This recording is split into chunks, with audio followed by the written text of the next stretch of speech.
Alrighty. Hello, everybody. I'm Chris Young with the U.S. Helicopter Safety Team. We are going to begin our webinar. We've got a lot to go through. Just some notes for you all. We'll be recording this session so that you all can access that from the USHST website. There's a link to that under the videos drop-down menu. There are some handouts available right now. If you look at your go-to webinar kind of a menu on the right-hand side, probably there's a handouts section. If you click on that, you'll see a bunch of the presentations that are being presented today there. You're welcome to download those. There will be wings credits and AMT credits available for this event if you're registered in those respective programs. And you all can post questions at any time. Again, in that go-to webinar menu options, there's a section there a little bit above the handouts for questions. Looks like we have something about I don't hear anything, but hopefully that's been resolved. Yep, Tom, thank you. You can hear me now. Great. Without further ado, I'd like to, if you go to the next slide, Chris Hill, and then introduce Nick and Wayne to speak about USHST.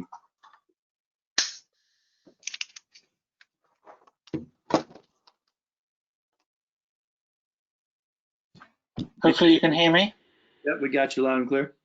Very good. Well, welcome to everybody and good day to you, wherever you are in the world and whatever your time zone is. But welcome to the United States Helicopter Safety Team webinar for this month.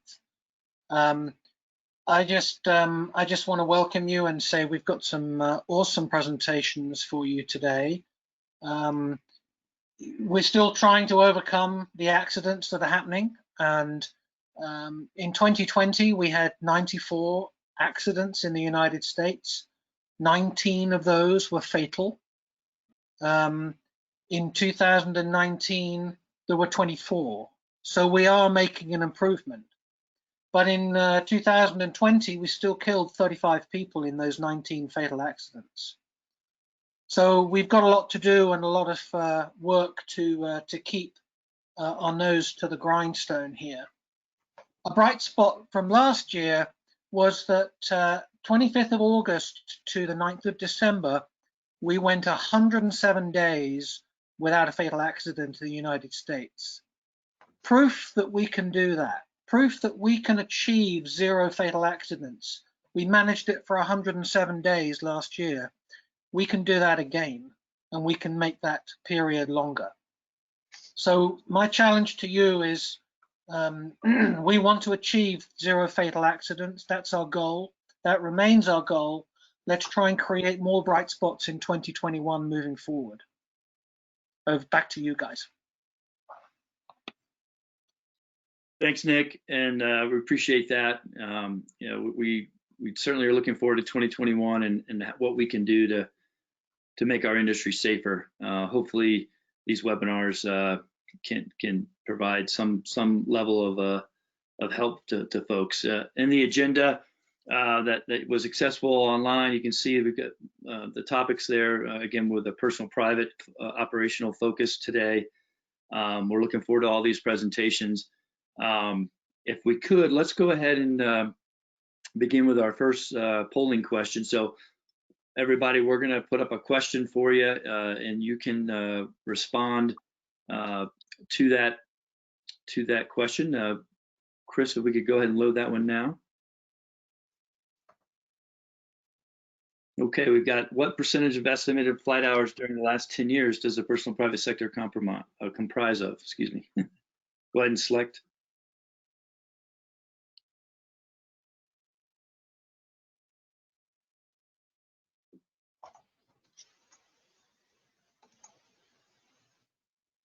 And Chris, do we have those selections going in progress, it looks like? Yeah. Looking good. Well on our way here. I'll give it a couple more seconds, and then whenever you want to shut it down, we'll go ahead and show what we got.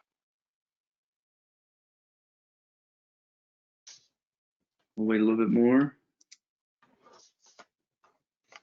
All right, why don't we go ahead and post that question, results, I should say. All right, so we got 20 to 30% is the highest choice, 30% or higher. Okay, very good. And I think, and we're going to come, Lee Roskop's coming up, and I think he'll be able to help show that. I think there was one more question, Chris, you wanted to show before we jumped in. Or was it just that one? There it is. What percentage of all U.S. accidents during the last 10 years does the personal private sector comprise? You all could answer that question.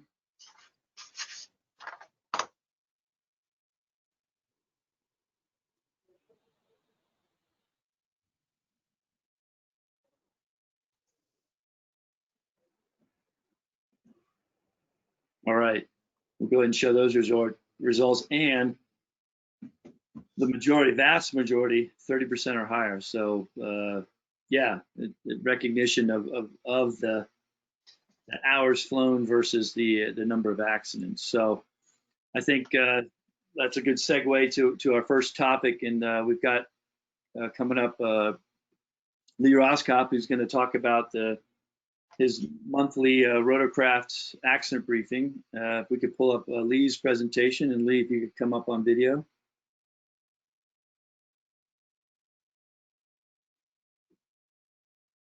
There you are. Hey, Lee, how's it going? Great, Chris. How are you doing? Good. I think we've got your presentation loaded, and I'll turn it over to you if you want to give a quick intro, and then go ahead and start.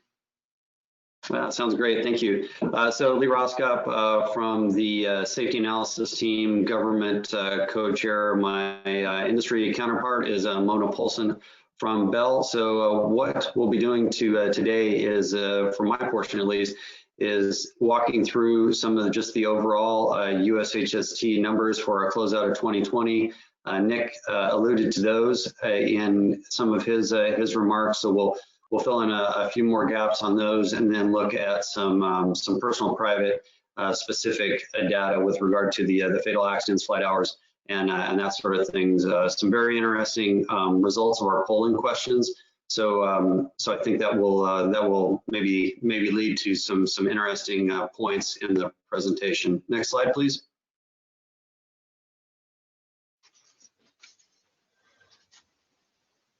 Next slide, please.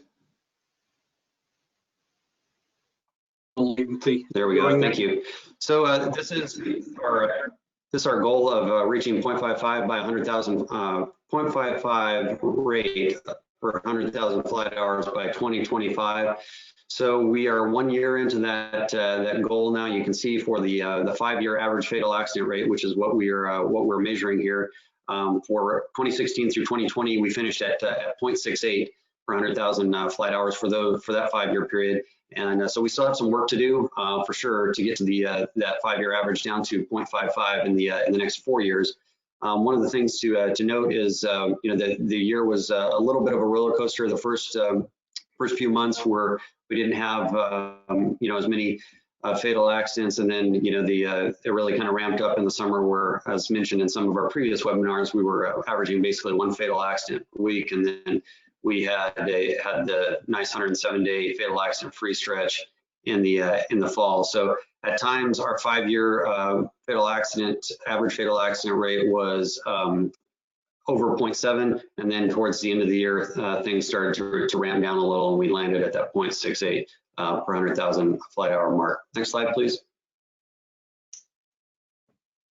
So this just frames things a little bit differently. The far left side of the chart, that black bar, the 0.62 per 100,000 flight hours is our baseline rate from 2014 to 2018 that we're working off of. The next bar, the blue one, is the 5-year average that just wrapped up, 2016 to 2020, which is the 0.68 I previously mentioned. So as a standalone year, the next bar, the purple one, shows that from January to December, we had a rate of 0.64 per 100,000 flight hours. And then the orange bar, as we continue to proceed to the right, shows that just for December as a standalone month, we had 0.98 per 100,000 flight hours based on the 2 fatal rotorcraft accidents that happened in the US that month. And then on the far right, the green bar is our ultimate goal by the end of 2024, start of 2025 of 0.55 per 100,000 flight hours. Next slide.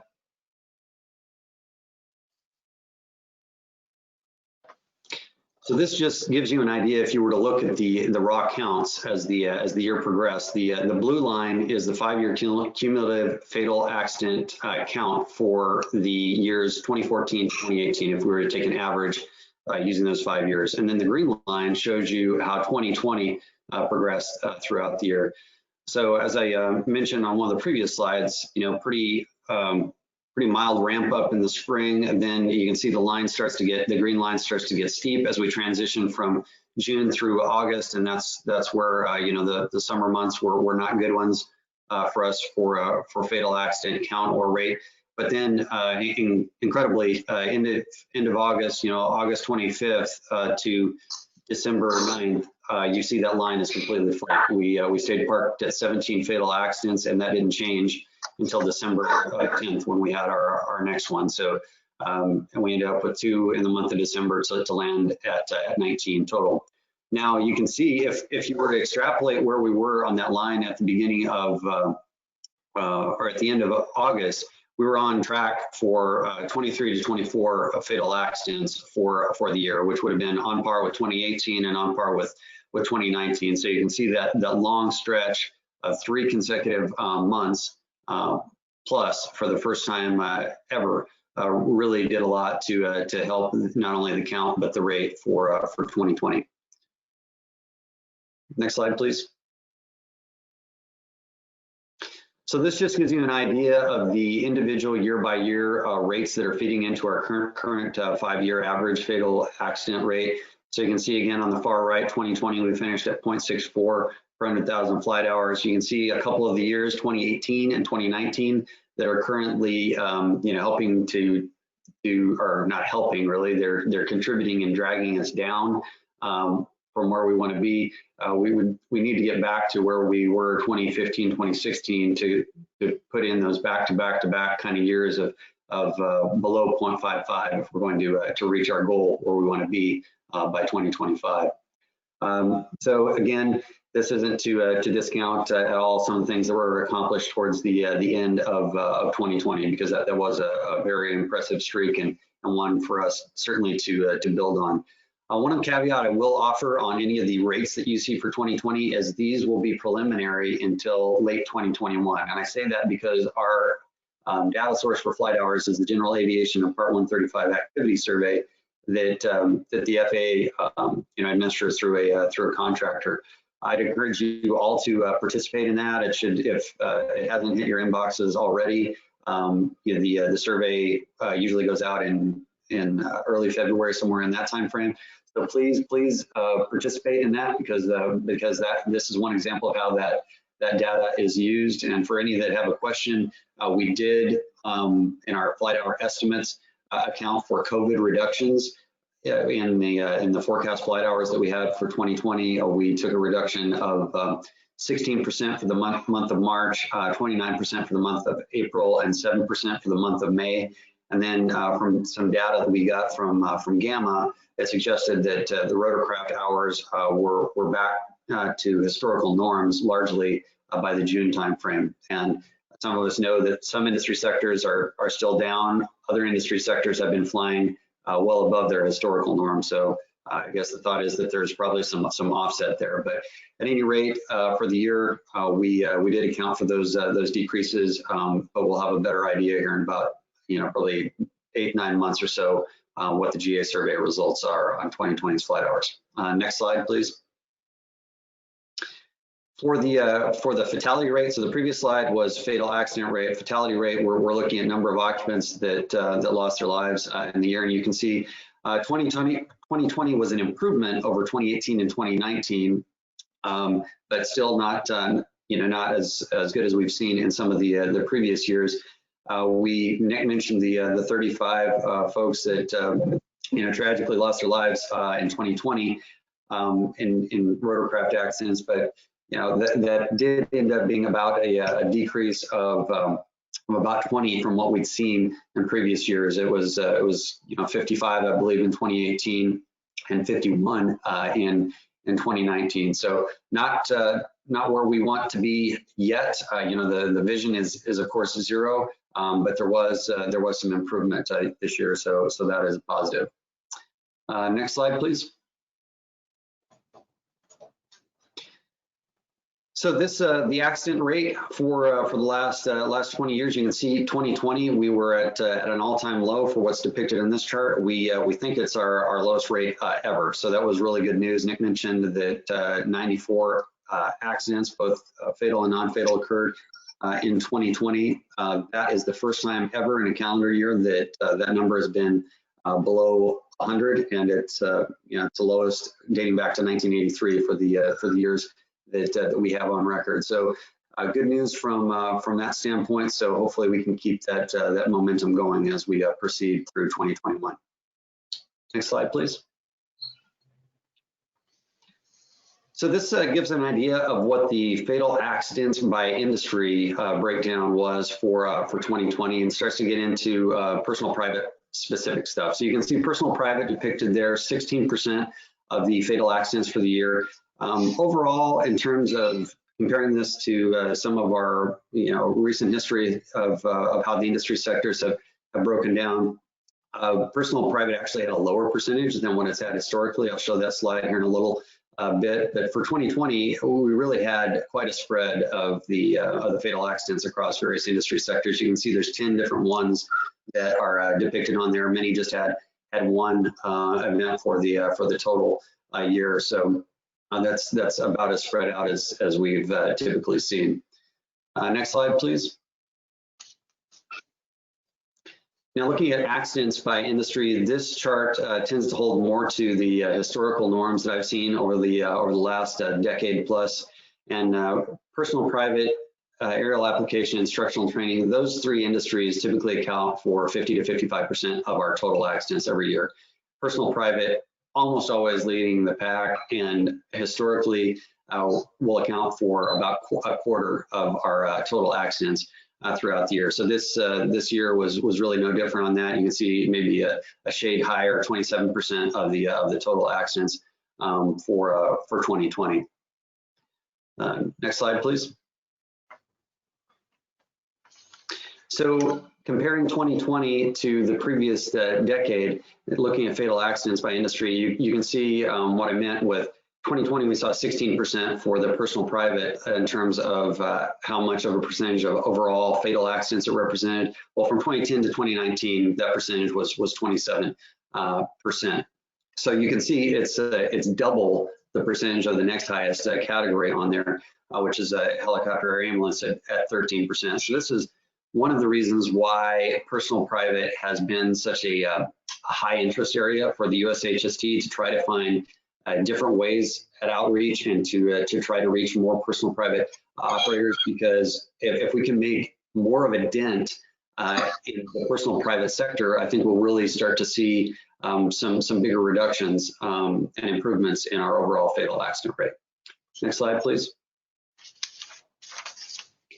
So same kind of chart for the 10-year period of 2010 through 2019 accidents by industry, and as I mentioned, you've got those three sectors there: personal private, instructional training, aerial application, and personal private. Again, about a quarter of those total accidents, and together, they account for 50-55% of what we see for the given year. So really, that's, like I said, was reflected in the results we saw for 2020 as well.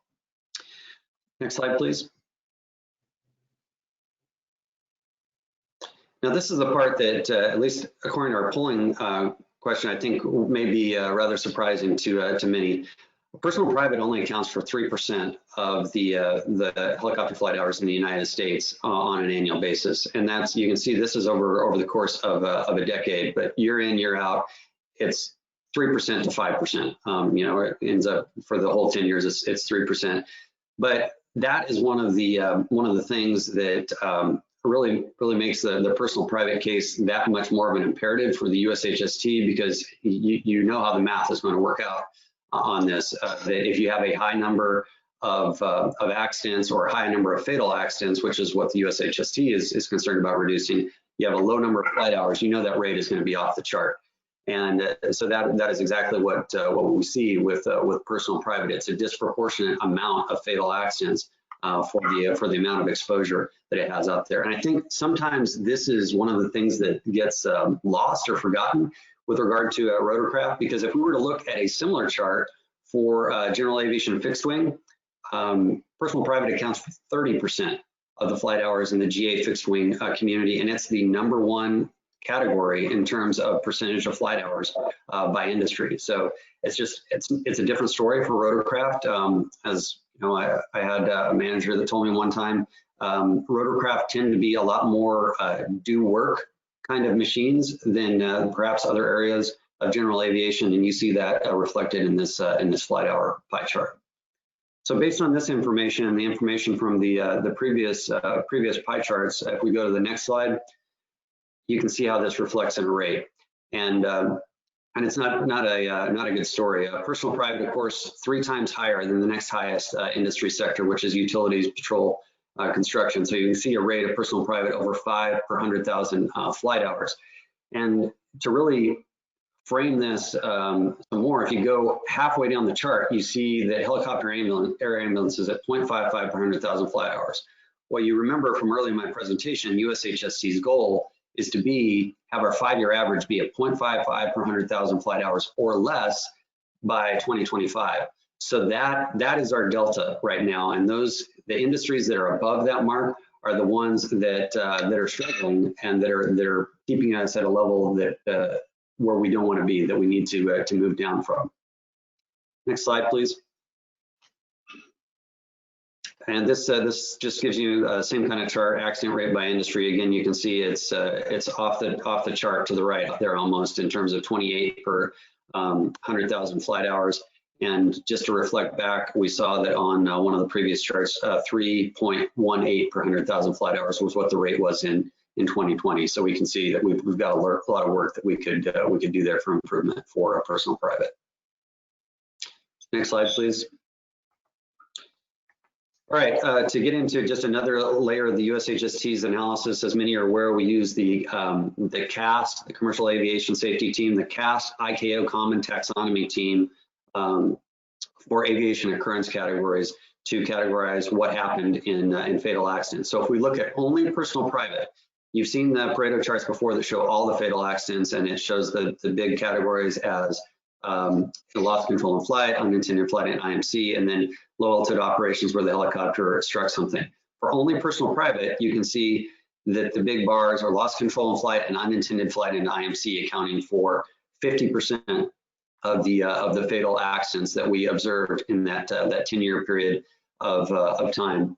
So you know, one of the things there is you know, 14 for the loss control in flight. We don't see as big a gap in our overall Pareto chart for fatal accidents between that and the next category as we do in this particular one. Another thing to mention is, so the overall fatal accidents in the US, the third highest category is low altitude operations where it struck an object. And we can see that's the 5th highest on the personal private chart. Well, if we take any incident where the helicopter struck something, which could be a collision with obstacles, takeoff or landing, struck an object during low altitude operations or CFIT, those 3 account for 10 total fatal accidents together. So you take those 3 where the helicopter hit something, alongside those first 2 bars of the Pareto, we've just accounted for 75% of the fatal accidents that happen in personal private. Next slide, please.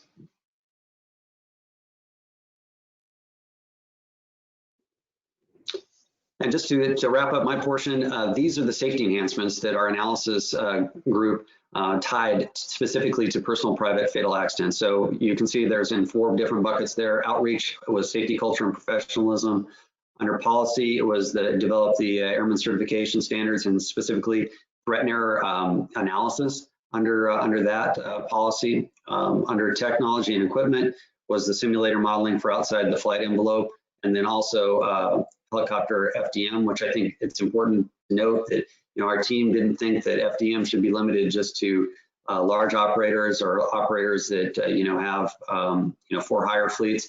It's applicable to the personal private crowd as well. And then under training, the first one, increased simulation education to develop safe decision making, know what the at-risk scenarios are and practice them to prevent getting into them just to start with. HSE 127, training for recognition and recovery of spatial disorientation. That ties directly to the unintended flight into IMC prevention, because that's typically where spatial disorientation happens, followed shortly thereafter by loss of control and collision with the ground. And then finally, education on hazards of over-the-counter medication, knowing what you can take, what you can't take, and if you do take something, how long it should be until you're able to fly again. So that's a wrap up of the data analysis piece of the USHST's work. So I'll kick it back to Chris now for our next presenter. Great, that's awesome, Lee. Thank you so much. We had several questions come in from John Townsley. Thank you, John. I think some of those probably were answered based on as you were progressing through the slides as it relates to the rates and so forth. But one question that John had was quite important, because he talks about how a lot of the helicopter operations are companies that have more resources available to help mitigate and control a lot of the risks with the associated hazards. He was asking some of the underlying resources and competencies to help. I think the helicopter safety enhancements that you just mentioned are certainly initiatives towards helping to improve this with the personal private operators. Some of the topics we're going to be talking about after this as well. So clearly, I think with the polling questions, that not recognizing or not realizing, I should say, the small amount of time being flown, but the largest percentage. I think you may have mentioned this upside down rate, if you will. So clearly, there's a need for they're helping the personal private. Hopefully, some of this information will go towards that. But most importantly, hopefully, the personal private operators, owners recognize the level of importance that they have towards helping to improve this as well. I don't see any other questions, so hopefully, John, we answered most of the questions you listed there. If not, we can follow up with afterwards. So, Lee, any other parting knowledge? We appreciate everything you and Mona are doing within USHST, and these accident rates. At least the information part of that is really important. So, thank you. Yeah, I guess the only parting shot I'd have, Chris, is for folks out there on the webinar that are connected to maybe personal private operators that don't participate in USHST and other efforts like that. Please be our advocates on this, because my fear is in a lot of cases, folks don't know what they don't know.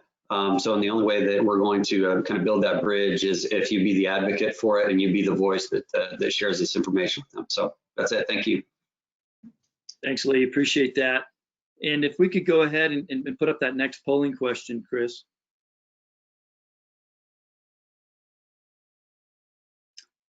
So that question is, do you conduct an aircraft pre-flight in accordance with OEM guidelines every day you fly? And we'll let people start responding.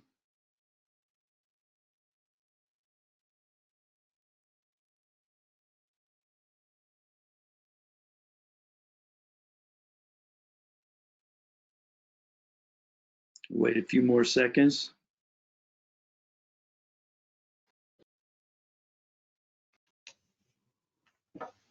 All right, Chris, why don't we go ahead and close that out and throw the results up? Okay, 93% of everyone on, we've got 193 attendees say always. So that's great news. What I would challenge is related to how well you do that consistently, right? Maybe look at different ways to evaluate and do that inspection. Up next, as far as presenters, Chris, if you can go ahead and load our next presentation. We've got Arvid Albanese and Scott Terrell. They're going to talk about the importance of helicopter pre-flight, the final walk-around inspection. So, Arvid, if you can come up on video, and Scott as well. Hey, Arvid, how are you? I'm good. How are you? Good. We're going to get that your presentation loaded. There it is. And I'm going to turn it over to you, sir. Okay. All right. So I'm going to be talking about the pre-flight and the post-flight safety. Next slide. So I've got this saying from Greg Combs at the Customs and Border Patrol. They fly EC-120s. If you don't like the pre-flight, memorize your emergency procedures real well.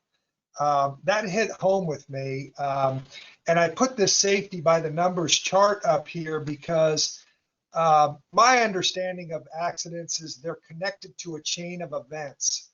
And I like to look at the pre-flight as the start of a chain of events. So you have control of how you're going to start your flight, and using a pre-flight is sort of getting you off on the right foot.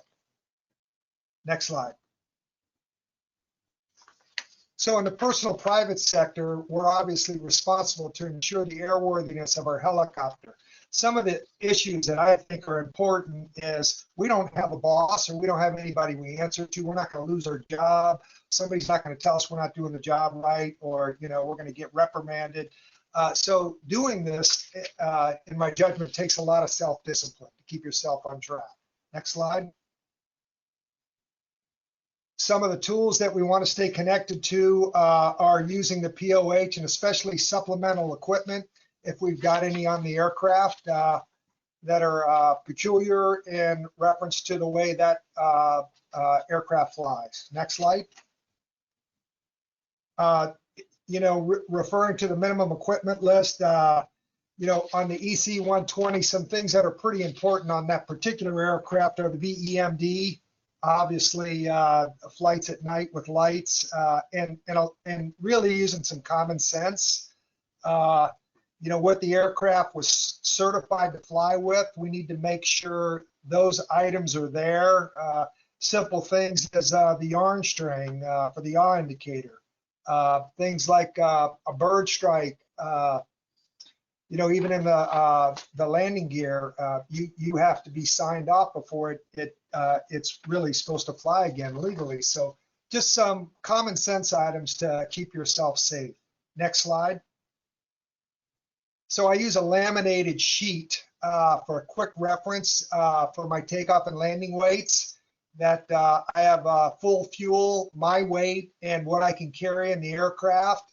And quickly on the VEMD, I can see how much fuel I have in there. And if I'm at 60 gallons, I could carry 797 pounds. These are just quick references that I can use that I think are safe for me, that I don't get upside down. Next slide. Obviously, using a weight and balance check is important. If it's not a flight you're doing all the time, a lot of my flights will be by myself, so I pretty much know what the aircraft will do. Next slide. I don't know if anybody's done the high velocity diagram on a French helicopter, but let me tell you something. This is a challenge. And obviously, the goal here is to stay out of the box when able, the dead man's curve. Get your altitude and your airspeeds. I mean, this density altitude can change thousands of feet from one day to the next. So understanding the limits of your helicopter for the current conditions. It's not always the same from one day to the next.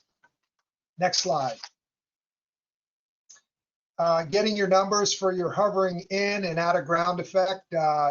You're not, always in my flights, I'm not sure if I'm going to need to know those or whether I'm going to be able to skate through that on the flight. So just having those in your back pocket, I think, are again a nice safety check before you go.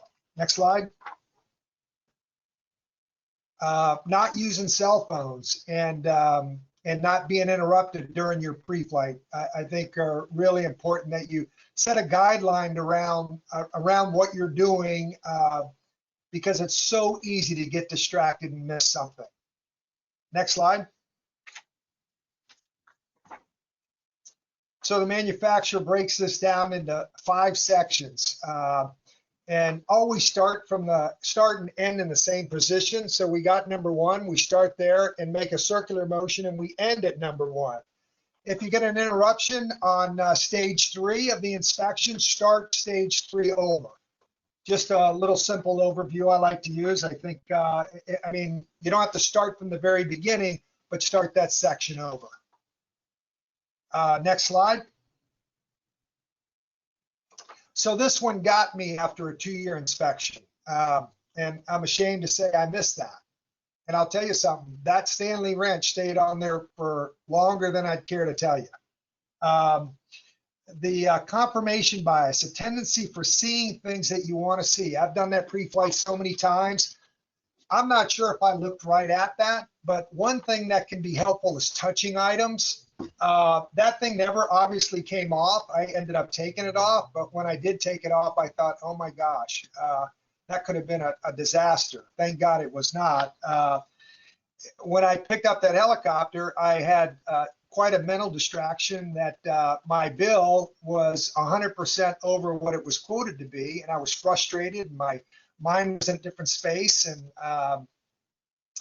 I looked at the helicopter. I think I'm doing everything. I'm frustrated. I'm a little bit upset about that. And, you know, I get on the helicopter and I fly it away. And at a later time, I go up there and see that wrench. And it was pretty embarrassing and scary at the same time. So just understanding confirmation bias, the tendency of seeing what you're wanting to see, and you don't even really know you're doing it. You could be looking right at it. So for me, something that's helped me there is to put my hand on what I'm looking at and maybe call it out at the same time. It can break that pattern. Next slide. So this is a picture of my helicopter yesterday. It's been 2 years since that wrench was on there. You can bet I'm going to be looking for that wrench when it comes out of the 2-year. On the EC-120, the blades come off on the 2-year, and they get pretty extensive on what they do. So I'll be climbing all over that. When you come out of an extensive maintenance, major maintenance service, spending some extra time, which I definitely will be doing after this 2-year. I'll show that picture. Next slide. Just some notes here. The more you become familiar with the pre-flight, the quicker you'll be able to pick up anomalies. Things that are sticking out shouldn't be right, shouldn't be where they are. You're just going to get sort of used to the helicopter. Use both hands when climbing on the helicopter to prevent a fall.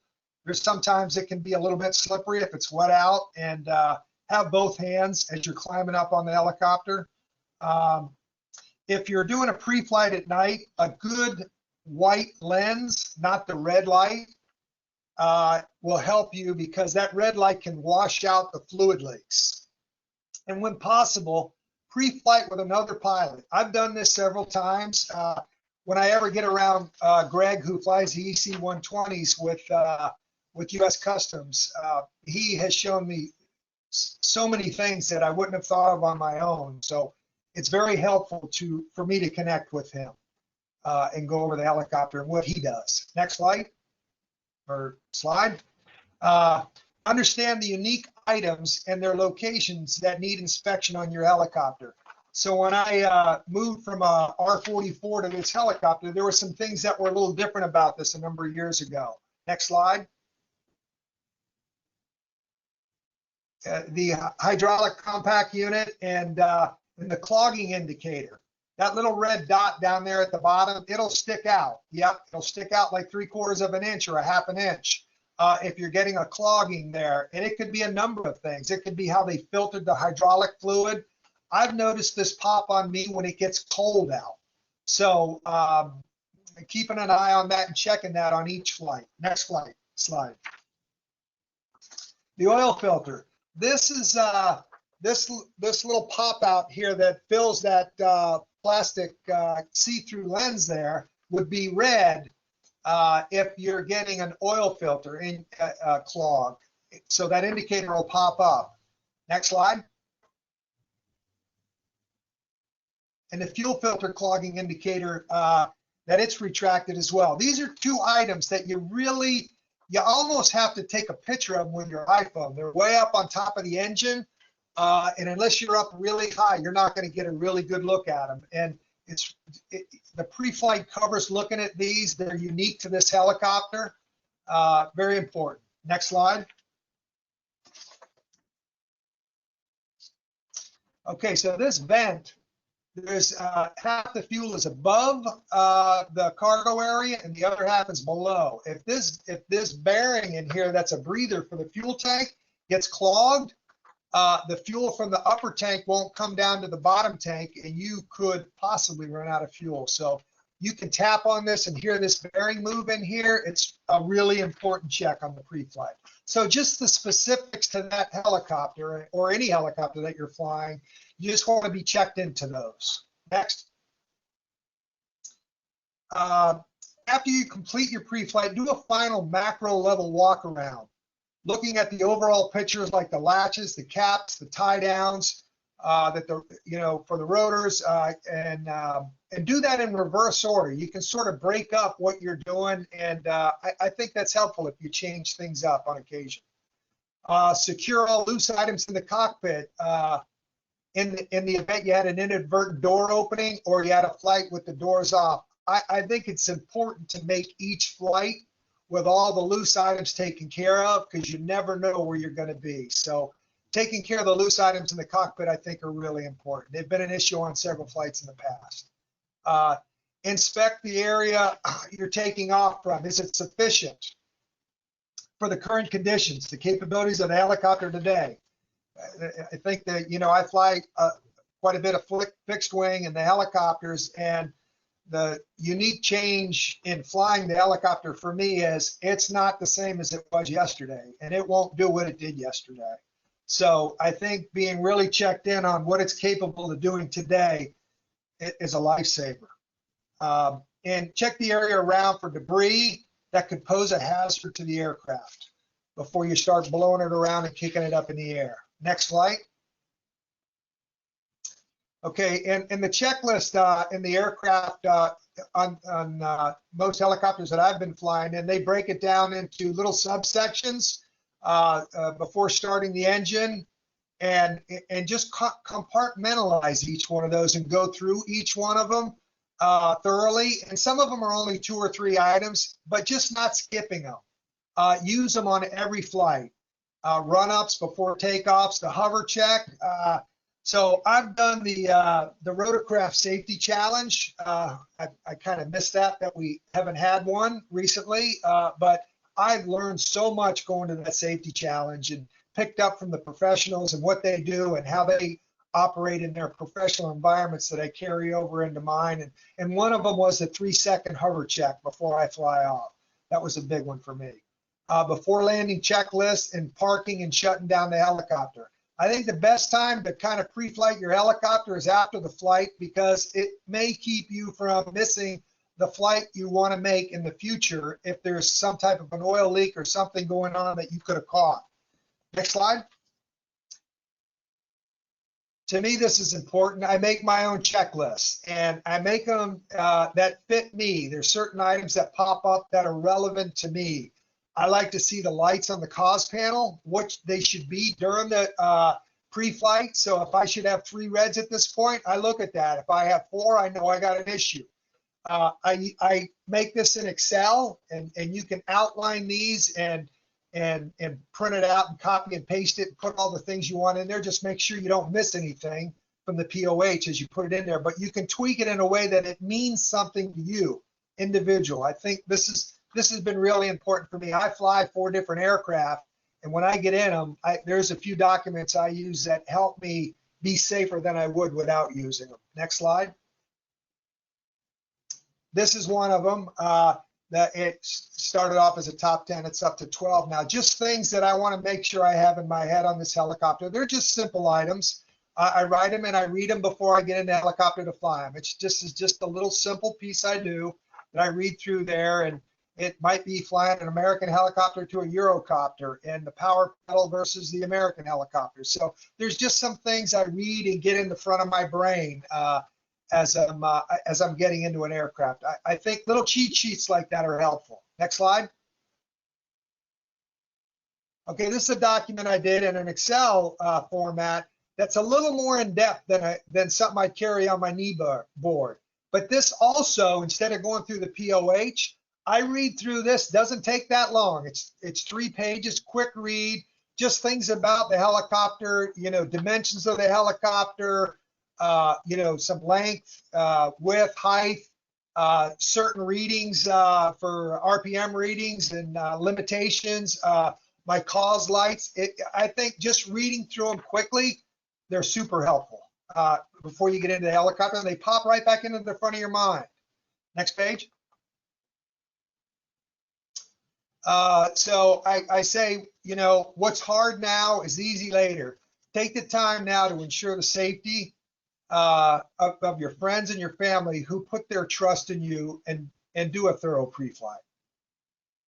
Don't start a negative chain of events for yourself. Next slide. That is it. Arvid, that was great. Thank you so much for that. I love the real world examples that you provided on the aircraft. I think that's perfect, and that power of preparation, doing the hard work now so it's easy later is critical. I think that's something that you have to keep in mind. I think for personal private folks, it's easy to get a little complacent, right? Because you're maybe just doing that flight for fun. But we're all professionals, the use of checklists, for sure. So important. It's easy to memorize and get in the habit of hitting the switches and so forth. But please, for everybody, it's just that one time you skip something that you're going to regret.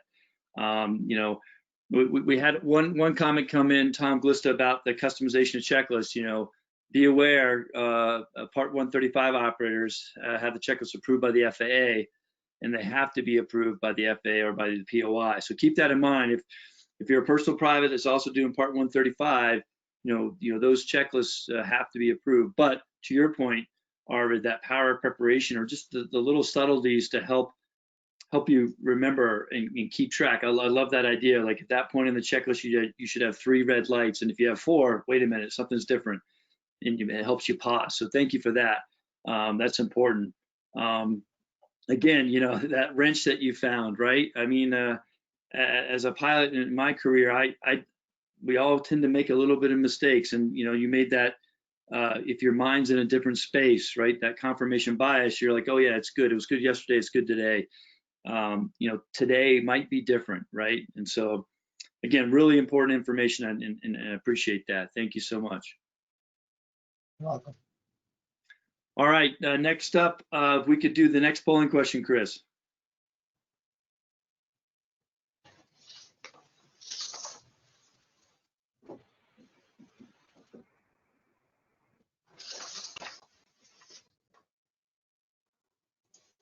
Do you consistently use and apply personal minimums in your everyday flight operations?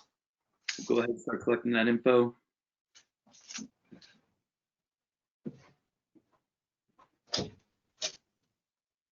Done.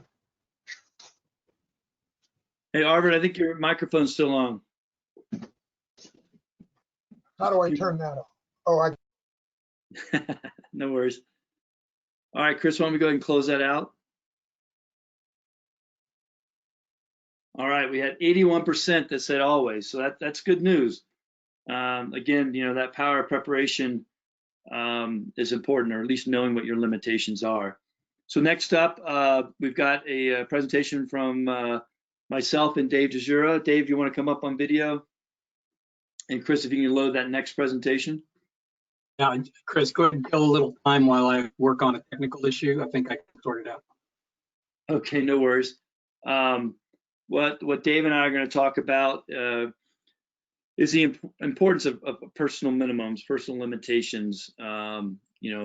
Again, focusing again what Arvid touched on, the power of preparation, and there'll be some additional topics here coming up that kind of reinforce that. But it's critical that we know and establish those minimums for ourselves.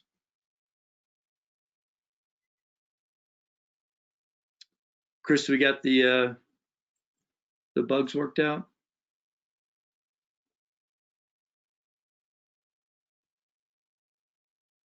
I don't have any video right now, and that poll's still up.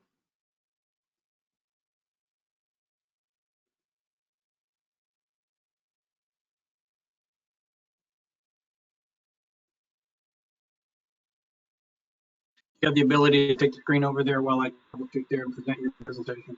Let's see. Let me try that. Yep. Let's change presenter. Oh, wait.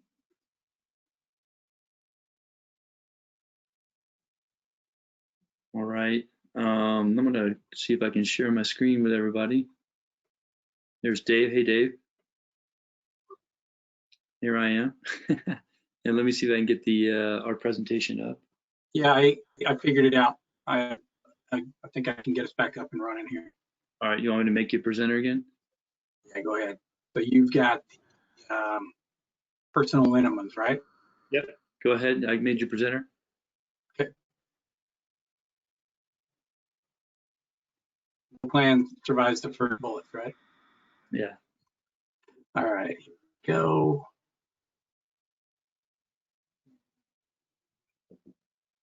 Okay.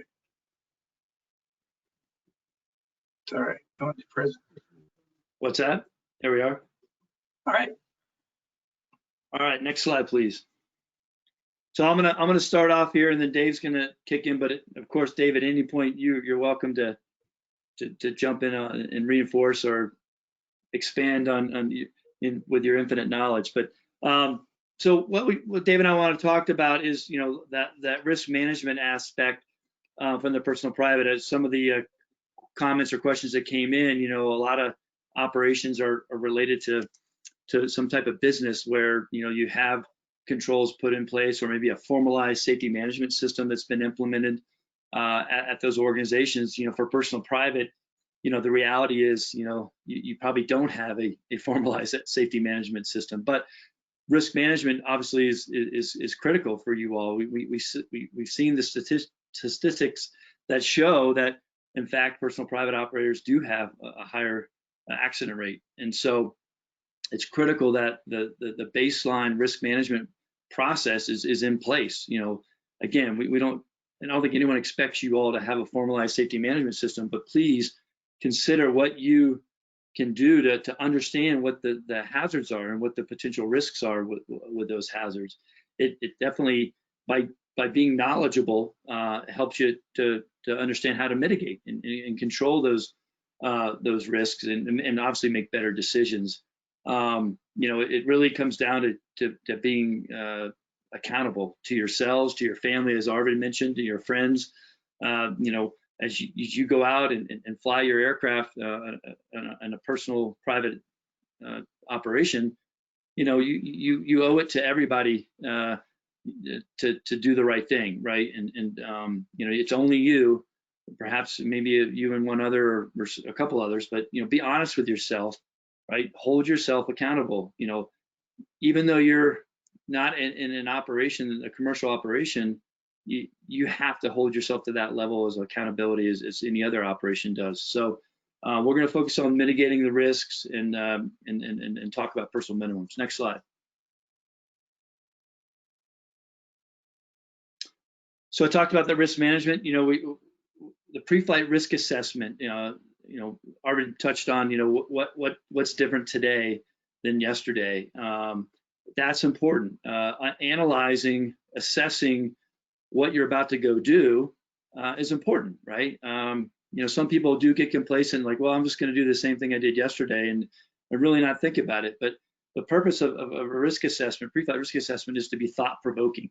It's to drive thoughts into the forefront to understand what could be impactful, what subtle difference could there be today, and try to do it like on paper, or there's some great free tools that you can use, apps that are available, and by actually putting it on paper and making it much more methodical, it helps to start to better understand what the accumulated risks are going to be, as we say, stack up. It helps you to put it front of mind, and maybe the distractions that that might be ongoing around in your life and world around you, it helps you to pause and really think about what you're about to go do on your flight. And so that I think it's really important to have a little bit more formal approach to that. And one great tool is the PAVE checklist. I'm sure you all have heard of this, seen this before. You know, it's a very simple acronym to kind of help you. And it's a great pre-flight risk assessment process. You know, with the P in PAVE, it's about the pilot. You know, are you personally ready to go do this flight? You know, what's the emotions? What's the fatigue? When's the last time you were flying? All of that should be factored into your decision to go fly. Can we go to the next slide?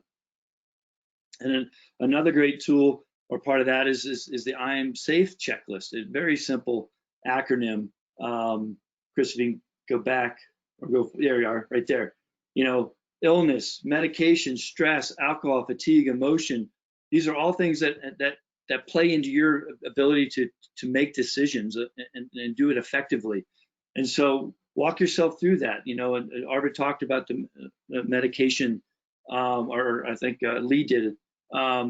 That they can have a huge impact. You'd be surprised with over-the-counter medications, how they can impact you. So be aware of that. Understand what that is. Clearly, the psychological aspects of stress, right? We're all under stress, even if we're going out for a personal flight. We're, you know, things in the back of our mind, right? Family-related, relationships, work, you know, all of that. So walk yourself through this checklist just to make sure you're ready to go. Next checklist, or next slide, sorry.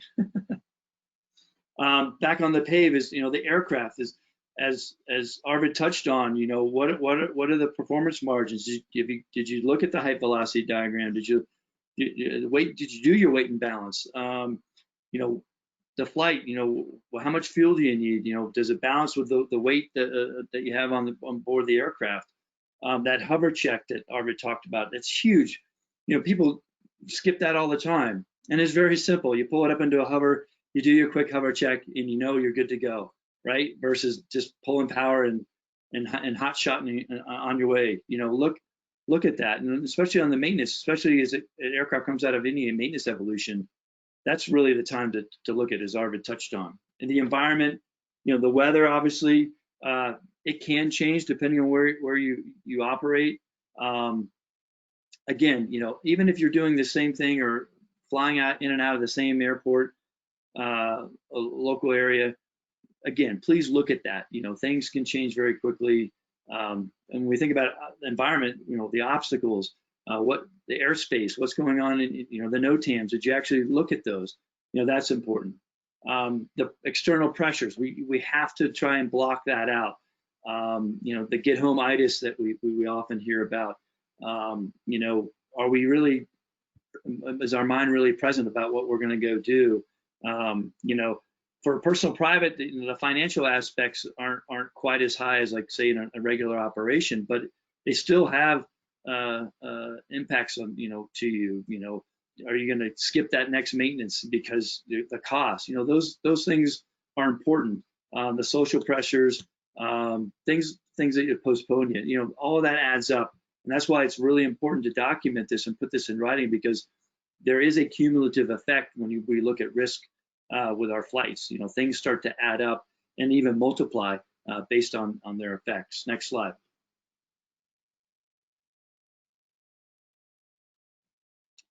So I mentioned the mitigation piece, right? You know, what controls can you put into place to lower that risk? There's an acronym ALARP, as low as reasonably practicable, right? We need to get the risk down.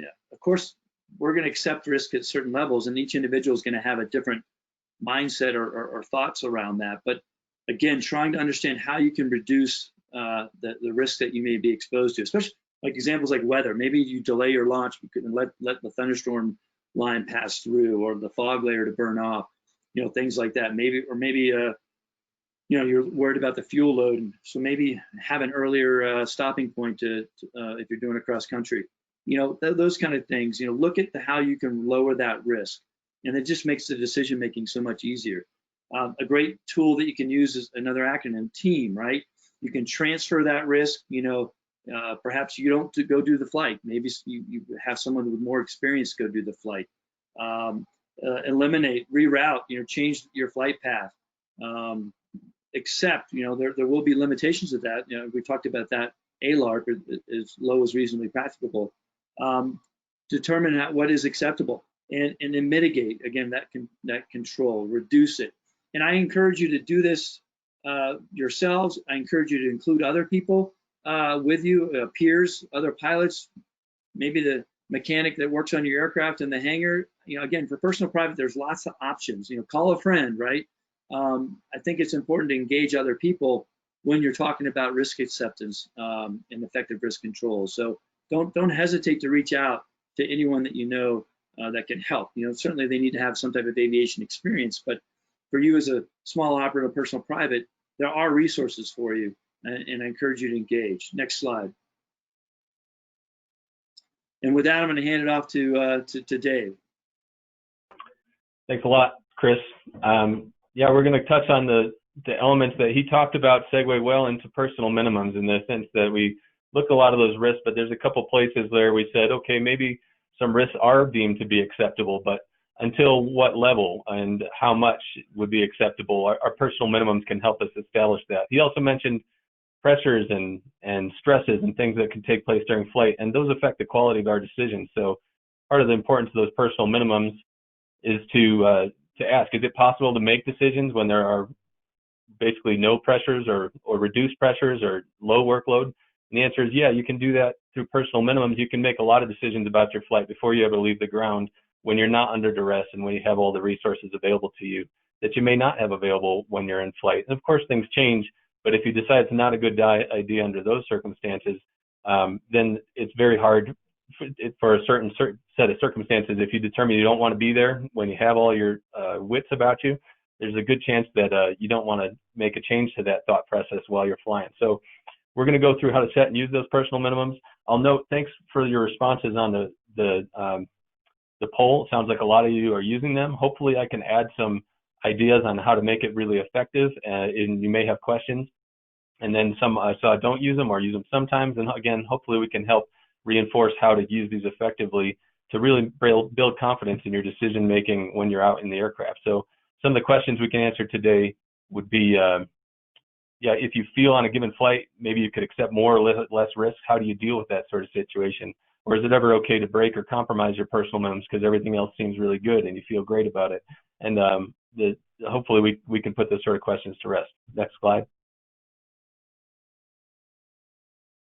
So in terms of setting our personal minimums, this is a process some of you may be familiar with. You want to consider all the other limits that are out there, maybe by the FAA, manufacturer, company limits, etc.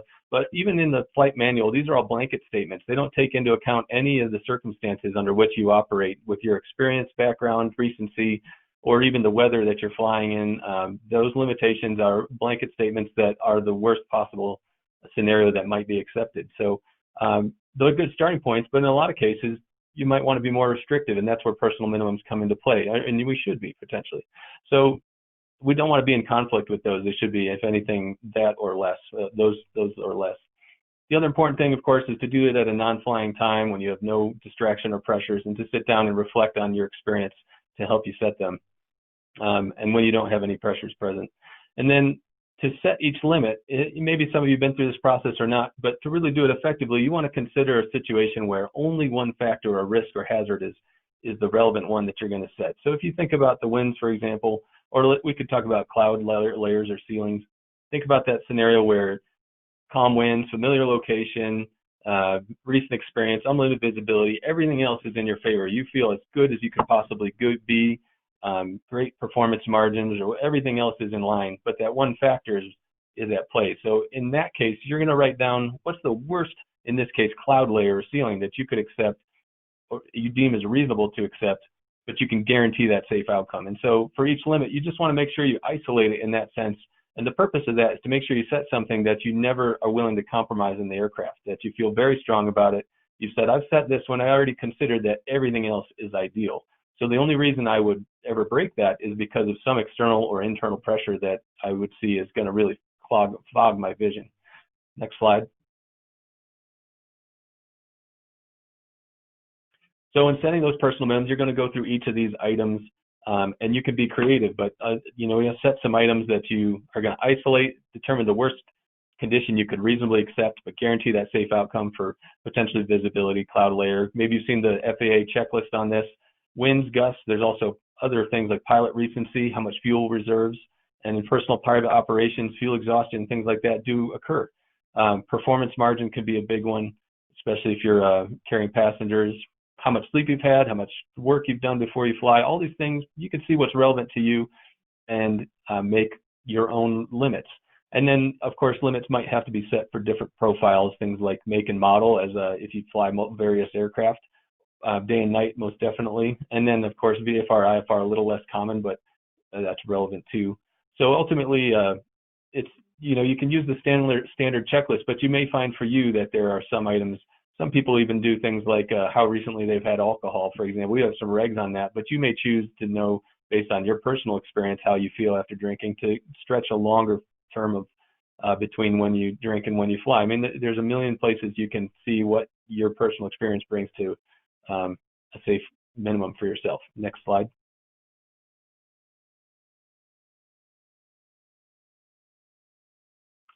So once we go and write down these limits, again, maybe many of you have already done that in some form or another. Obviously, you want to make sure they're written down. You might need them under duress, so you should be familiar with them. And then you can make sure they're available to you wherever you plan your flights, or you know, that they're available for reference, and it could be in the cockpit too. Frequently, that's a good habit. In terms of the compromising of personal minimums, we want to acknowledge that the way that we set these and designed them, ideally, we never compromise those limits. And that's how they are. We said if we're going to guarantee the safe outcome of the flight, then we feel confident. When we encounter that limit, we say, I've already determined this is the safest course of action. You're still going to feel that internal tension because you might be dealing with pressures, get homitis or other things, but you've got the resolve to stick to the limit you set, and you take an appropriate course of action. So that's a baseline, which again, some of you are pretty familiar with. We can say that's awesome, but we have to consider that that's actually not enough to keep you safe on any given flight. And that's because prior to liftoff, we still have to evaluate how those minimums are going to affect us in each specific operation. So we can go to the next slide. Based on what Chris talked about with respect to risks stacking up per se, or a cumulative effect, we can recognize that it's kind of rare that we have only one risk present on a flight. And so the personal minimum we set, it might be applicable sometimes on that nice day, but there's only one factor. But in probably more cases, there's a variety of risks and hazards at play. And through our risk analysis, we can see how they may stack up. It doesn't have to be super complicated. We just see it in front of us, maybe on a piece of paper. But that helps us say, well, maybe on this flight, I can't guarantee a safe outcome with all those worst case scenarios. I need to dial it back because the combinations of factors are at play. So in this case, we're going to make our minimums potentially more conservative for a specific flight. Some might stay as previously defined, but you're going to write down for that operation, maybe on a knee board or somewhere where you can reference, these are the things I'm going to accept for this particular operation. So an example might be a day where you have high pilot fatigue, maybe late in the day, high density altitude and small performance margin. Maybe you recognize through your risk assessment or looking at the planning for that flight, the wind limits I set are too high, or maybe I can't accept the gust spread that I might on a perfect day when I'm fresh and I have great performance margins. Maybe the wind shear puts me at risk, so I have to dial back my wind limits to what I can do to guarantee a safe outcome for today. We can go to the next slide.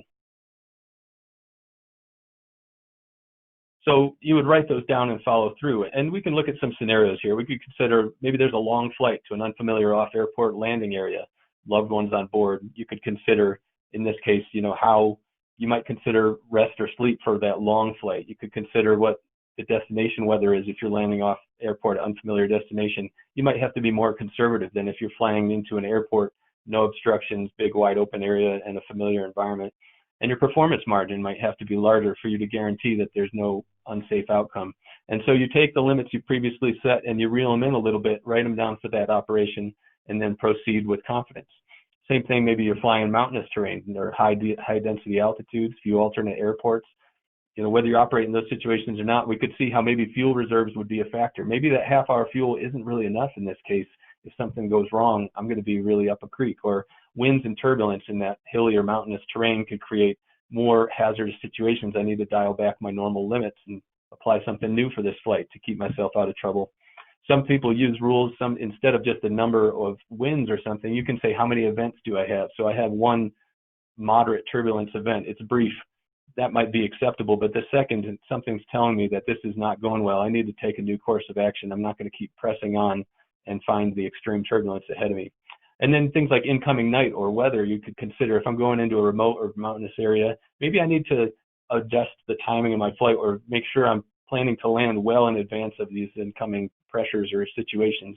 And those are things we can set limits for and say, well, if this is not happening, I'm going to take another course of action, divert, or whatever's necessary to ensure I don't get up against a wall. Next slide.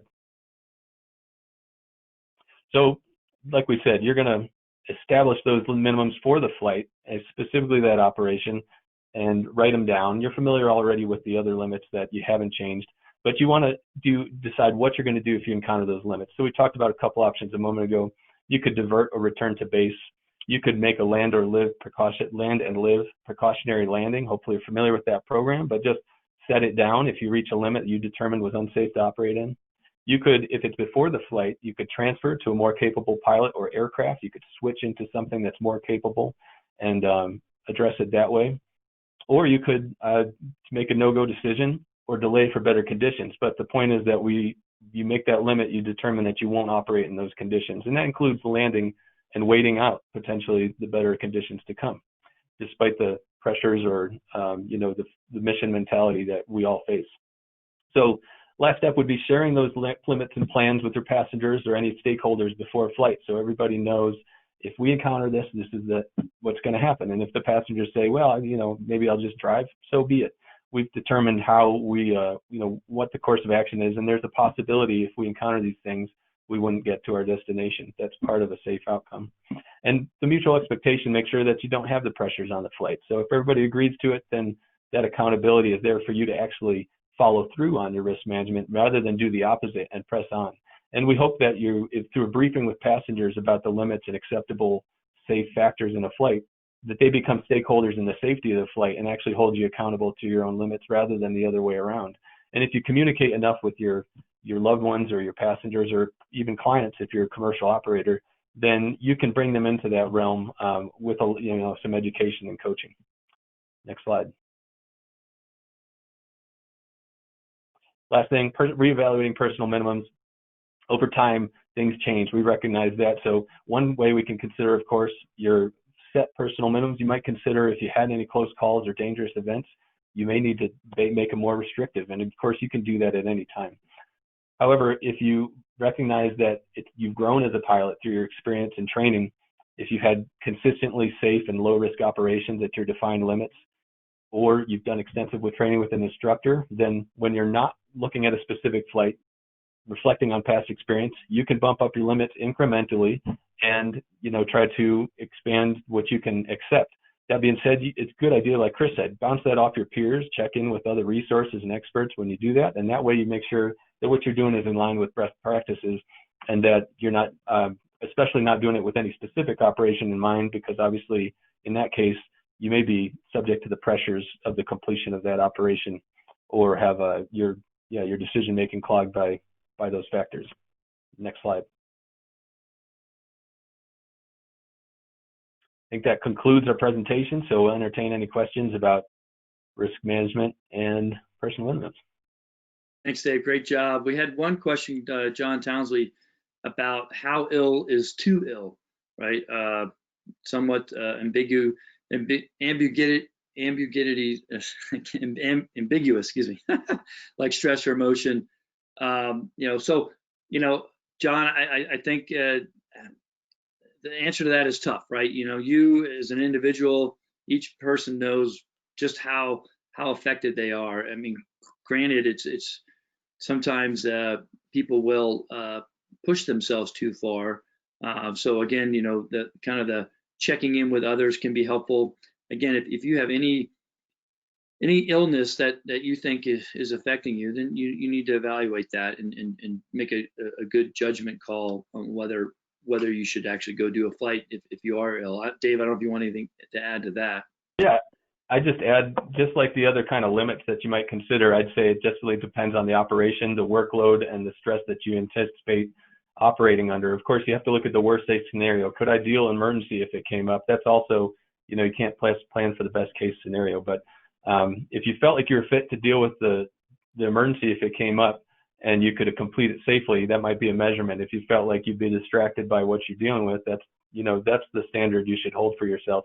But then if the flight is going to be high fatigue, high workload, for whatever reasons, really busy airspace, a lot of passengers and distractions, all that stuff, obviously then it's not just the emergency you might have to deal with, it's an ongoing process, and you might consider today for that flight, I need to feel better to do it safely. Yeah, no, great point. We had another good comment come in from Don Robson about not waiting until right before the flight to start personally assessing ourselves. And that's a great point, right? We talk about the pre-flight risk assessment and typically doing that right before your flight, but leading up to the day that you are going to go fly, start looking at the weather forecast, start reviewing maybe what work's been done on the aircraft, and then assessing yourself as well for how you're feeling, what's your fitness to fly. Yeah, don't wait till the last minute to start analyzing or assessing. Start preparing yourself well ahead of that. So that's a good comment. Well, great. Just a reminder to everybody, there are some handouts available in the GoToWebinar control panel on the right side. Down below, you see some handouts you can download. And then also, Nick Mayhew did write an article recently in Heliops magazine about personal minimum, so I encourage you to go check that out as well. All right, we are running behind, so I apologize, but let's run our next polling question. Thanks again, Dave. Great job. Chris, if you can put that next question up. How would you describe your awareness and use of the HIMSS weather tool?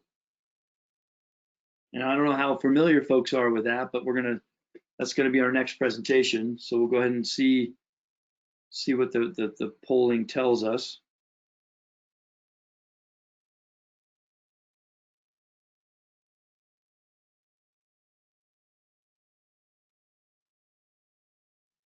All right, Chris, why don't we go ahead and just put those results up? All right, so 30% have never heard of the HIMSS weather tool, so that's good. Aware, but don't use it, about 29%. And then some familiarity and then a lower percentage on the proficiency. So that's okay. Next up, hopefully you'll become infinitely knowledgeable about it. It is a great resource. It's available to everybody right now. I'd like to invite Rex Alexander up, and Chris, if you could load his presentation, and Rex is going to give you an awesome presentation about the HIMSS weather tool. So Rex, how are you? Hey, Chris, thanks very much for the opportunity. Greatly appreciate it. Thanks for the USHST and everything that everyone does. Great volunteer group. So in the HIMSS weather tool, if you haven't seen it, I highly encourage you to take a look at it. It was designed specifically for low altitude operations, which is where the helicopters generally fly. Go to the next slide.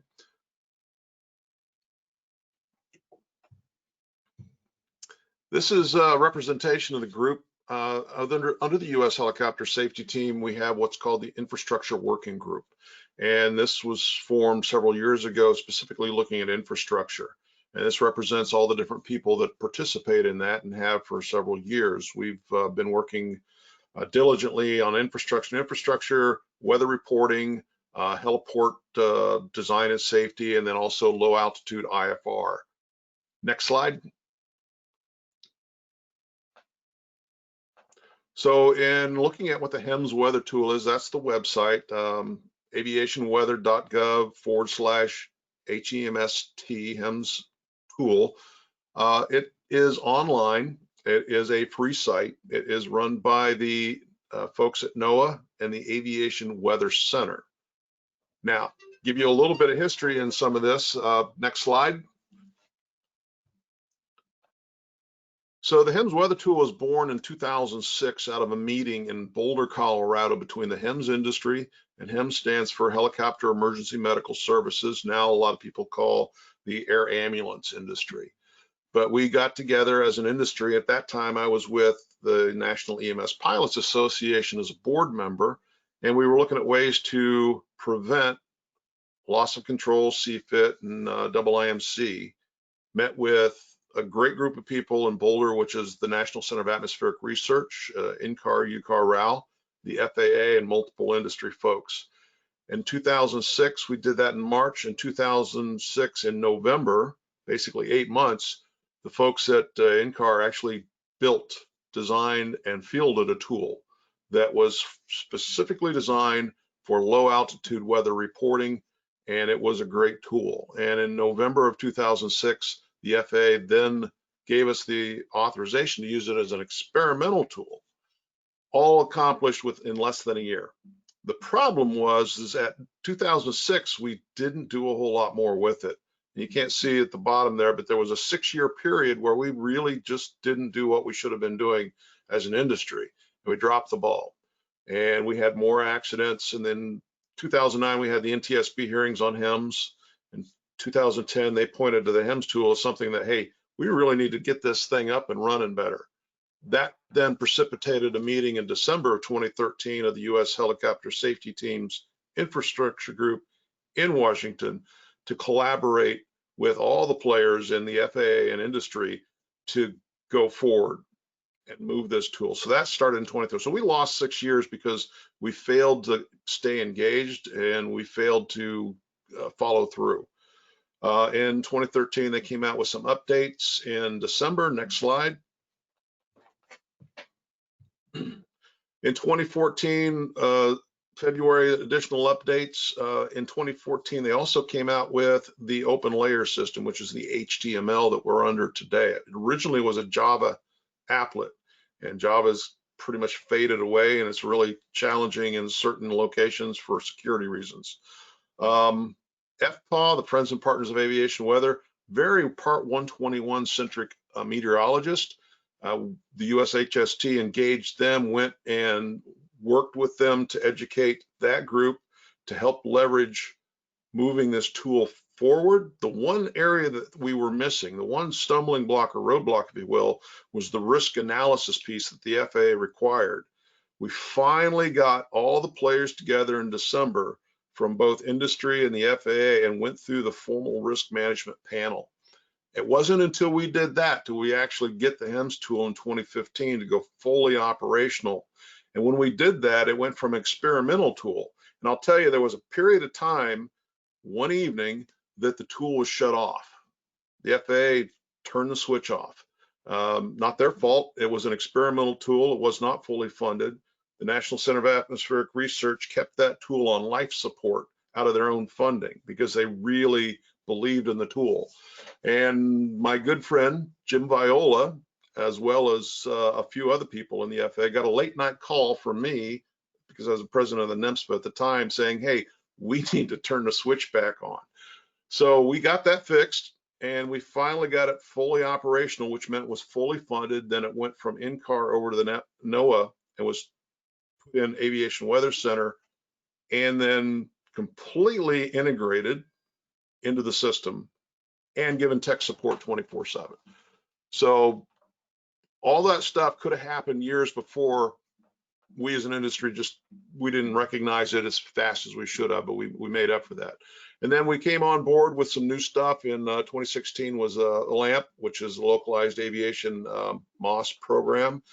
I have a young lady coming on here momentarily after I get done, Stephanie Avey, who is one of our major contributors to the HEMS weather tool. She works on this tool for NOAA. MADIS was brought in, it's being tested. The HEMS tool brings in weather that's basically looked at from AWOS and ASOS systems. Not all the weather that's out there has been used. And we're trying to leverage MADIS, which is all the other data, to make that tool even smarter. Next slide, please. in 2019, a lot of you probably saw the NTSB report on the accident from survival flight. One of the things that was pointed out was that HEMS weather tool, while really, really good, had a challenge in there when it came to the weather radar. So we're working with NOAA and the FAA to figure that out and get that corrected. We had a full panel in 2019 with the Friends and Partners of Aviation Weather to look at the next generation of this HEMS tool and moving forward on adding more integrated information, improving everything. And then in 2019, we did a big pilot testing effort. So U.S. Helicopter Safety Team in collaboration with the FAA and NOAA and the Aviation Weather Center, National EMS Pilots Association, put a lot of this new testing to the litmus test, if you will, with pilots, and actually ran pilots through the testing scenario. It was a really well done and very well received exercise. 2020, the last thing on that was the gridded localized aviation MOS product, what they call GLIMP, is part of the ceiling and visibility analysis product. And Stephanie can talk better to that than I can. So next slide. I would like to introduce you to my counterpart today was Stephanie Avey, who I see is online. If she'll unmute, she will be able to walk through the rest of these slides. Can you hear me? Can you see me? Got you loud and clear, Stephanie. Go ahead. Awesome. Hello, everyone. I'm Stephanie Avey. I am a techniques development meteorologist at the Aviation Weather Center in Kansas City. And like Rex said, I am kind of our lead for enhancing the capabilities within our HEMS tool. So at the Aviation Weather Center, we took over this product in 2015, like Rex said, and took it on as an operational product. So we are supporting it 24/7. We are also working towards enhancing this product for the future as well. So this on the slide, you can kind of see, you know, essentially it is a web interface that is meant to show weather conditions for short distance, low altitude flights that are specifically geared towards helicopter and the helicopter emergency medical services community. And for this reason, we show gridded information of critical information, specifically ceiling and visibility. And Rex did touch on how we spent about 3 years looking at how we could improve that product, or if there was a better analysis product out there to show or sort of highlight what could be happening between those points where we don't have observations. We know that helicopter flights in particular are often taking off and landing in areas that don't have a TAF forecast or don't necessarily have a METAR ob close by. So trying to understand what's happening between those observations is very critical. So that is something we spent a lot of focus on. We did replace it with the gridded lamp back in March, and that was a big update for us for the HEMS tool, probably the biggest update. We also did, we incorporated a CNV forecast as well, which wasn't something that you could have on the HEMS tool previously. And so that's an hourly forecast that is available. The gridded analysis of CNV updates every 15 minutes. And so that was something we took on, and we also, like he mentioned, we brought in pilots in collaboration with the FAA's AUDI, and they looked at the product and make sure that it was meeting their needs and whatnot. So now we can step to the next slide, and we're starting to think forward where we want to go with the HEMS tool for the future. And we're starting to sort of think beyond just helicopter operations. We're thinking about all low altitude flights. As Rex likes to say, it's not just helicopters that are using this product. And thinking even further in the future, we're starting to think UAS, drone operations and stuff like that too. So we're looking at what our users have asked for in the past and how we can meet those needs, and then how we can build towards the future. And if you're not, the 20% of you that are familiar with the HEMS tool, if you're familiar with our website, aviationweather.gov, perhaps you're familiar with our graphical forecast for aviation tool. Now this has a lot more information than the HEMS tool, and that's because it's geared towards general aviation flight. It does have past observations, I believe up to 16 hours, and then hourly forecast information up to 16 hours as well. So the idea is that a pilot could get all the weather information that they would need to self-brief before going out for a flight that day. And so because it has so much more information and the interface has gotten a lot of great feedback for being more intuitive, we're sort of building towards this new web platform and this this new sort of consistency across our website. And part of that will be actually merging the HEMS tool into the GFA, and that will be the GFA low altitude. And so it'll have everything that you love about the HEMS tool, everything that meets the low altitude needs, with the same look and feel and capabilities that the GFA currently offers. And one of the big things that we get asked for the HEMS tool is higher resolution winds, especially below 1,000 feet. Right now, the lowest we go is 500 feet, I believe, on the HEMS tool. And so we're actually going to integrate and get higher resolutions below that. Cloud information, so right now you can get CMV on the HEMS tool, but on our GFA product, we actually have cloud layer information, cloud tops, cloud bases, stuff like that. So that'll be available as well, in addition to the official National Weather Service precip and weather information from the National Digital Forecast Database, so the gridded information that you see when you go on to your local forecast office website. We're also going to have turbulence information and wind shear as well. And I think on our testbed version, we have, so this is for us at AWC, we actually have our operational product, and then we have a testbed product. We actually have a testbed HEMS that's password protected, so you have to get permission essentially or apply for an account to access that. But that's a way that we can test new capabilities and get feedback before they go live and operationally are out there. So one of the things that we recently implemented on our testbed GFA, which is publicly available, it's just testbed.aviationweather.gov/GFA, and we actually have our wind shear product on there. So if you want to get a sneak peek at what that could look like, that is currently on that testbed product now. So those are some of the capabilities that we're hoping to add with this merge. If we want to step to the next slide. Yeah, and so another big thing that we get asked about, especially for our low altitude flyers, is we need more observations. And I think Rex touched on this as well. We want to really, give as much information as we can for those short distance flights. And so we are actually funded right now by the FAA's Aviation Weather Research Program to include mesonet observations, not just on our testbed product, which Rex had mentioned, but actually getting them vetted and getting them into the operational product as well, so you can actually use it and see those observations. But before we do this, we have to make sure those obs are vetted.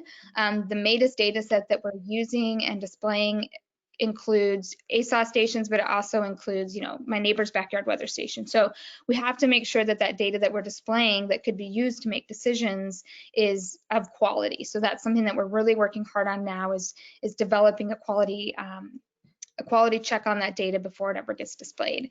And then we're also working on displaying that information in a way that makes most sense. So that maybe doesn't mean a lot to you, but in terms of, what data is most important to you, what observations do you want to see first when you're zooming in? And just to get an idea of what that will do for us, this map here centered over DC, if you see, it's kind of hard to tell depending how big your screen is, but there's the one METAR ob at DCA Airport is black. All those other observations you see that are green, those are from the MADIS data set. So those are the observations that we're looking to add. So you can see the impact it would have on such a small urban area on having those additional observations. Next slide, please. And so that's a capability that we're looking to incorporate with the GFA LA merger. Another big thing that we're looking and actually currently developing on is enhancing our flight path tool. And what this capability will allow you to do is sort of, draw up your flight path, where you're going, any stops along the way. And then once you click on a point, you can get a 3D cross section of weather information. So we've already sort of developed a prototype of 3D cloud information, so you can see exactly where those clouds are, how high they go up, where the tops are, etc. And we'll have TAF information right along with that for the stations that do have TAFs. But you'll be able to get that 3D information along all points across your that flight path. There'll also be 3D icing information, so where you should expect icing at what heights, and then turbulence and winds as well. So this is really exciting, and we can't wait to get that incorporated into the GFA LA. Next slide, please. So yeah, another big thing that we get told a lot is that our website's not user-friendly. So that's why they're not using it. People aren't using it. There's not an app. They really want us to have an app, but we can't have an app. There's a lot of reasons for that are above my pay grade, but we can make our website more user-friendly. So it's much easier for you to pull up on your phone or your iPad before you jump into the cockpit. And as part of that, we're trying to update our entire the aviationweather.gov infrastructure website, the whole look and feel of it, to be more intuitive, to be more consistent. This is just kind of an illustration how that might look. Kind of what we're thinking is just a giant map, very interactive, very clickable, very configurable. If you look at the top left, there's some tiny tabs. That's where you'll be able to go from the GFA to the GFA LA. We're also developing over Alaska as well. So yeah, it should be just a little bit more user intuitive. You shouldn't have to dig through the web page to find what you're looking for and what you need, and so it'd be quick and intuitive.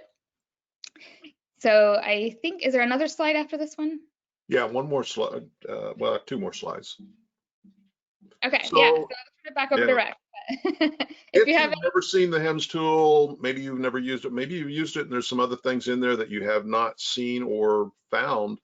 We actually partnered with the FAST team, the USHST, 5 Alpha, my company, and Helicopter Ground Schools, all partnered. We did a 1-hour tutorial. It's online. You can go to the YouTube. There's the actual website, but if you go to YouTube, type in HEMS tool, my name, there's a tutorial there that we put out on YouTube to help people learn how to use it and get all the functions out of it that you possibly can. Next slide. And one of the things I think very important that I think both Stephanie and I missed on was in the upper right-hand corner of the HEMS weather tool, there is a feedback button. So if you have a comment, you would like to see something added, or you have a complaint, please click on the feedback, give us the feedback through that system. They're very responsive, and we're always trying to find new ways to make this better.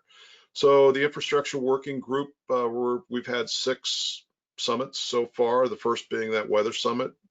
We are having our next one the end of February, 23rd and 24th. It'll be virtual. It's a group of people, both from FAA and industry, that, like I said, we talk about everything under the sun when it comes to weather, heliports, and low IFR. Next slide. And that should wrap us up. If there's any quick questions that either Stephanie or I could answer, we're more than happy to do that. Well, Rex and Stephanie, that was awesome. Thank you so much. I haven't seen any questions pop in yet related to the HEMS weather tool. I did put the link to the HEMS weather tool in the chat box if folks didn't have a chance to write it down. What an awesome resource. Yeah, you know, people might think, oh, that's only for air medical, but the reality is it's a really, really functional weather capability for helicopters, right? And so, you know, just because it might have a air medical label to it, don't hesitate to utilize it. I think you can find some excellent information, especially very local to where you're personally flying, to help you. So thanks for the information, Rex and Stephanie. Thanks for all these really cool updates y'all are going to be implementing. That's going to be really useful. I did plug in another link for folks weather related. It's the FAA's Aviation Weather Camera program. So yeah, right now it's a lot focused on Alaska, Hawaii. I know Colorado's starting to get some in California, so we'll be expanding that, and I'm sure there'll be some integration and ways to associate those sites. So I don't see any. Oh, but here's a question. Are you available for fast team presentations on this tool? That was from Steve Steele for you, Stephanie. So I'm sure you'll probably get an email for that. So that would be pretty cool. How long before these upgrades to the HEMS weather tool was from Paul Hoffman?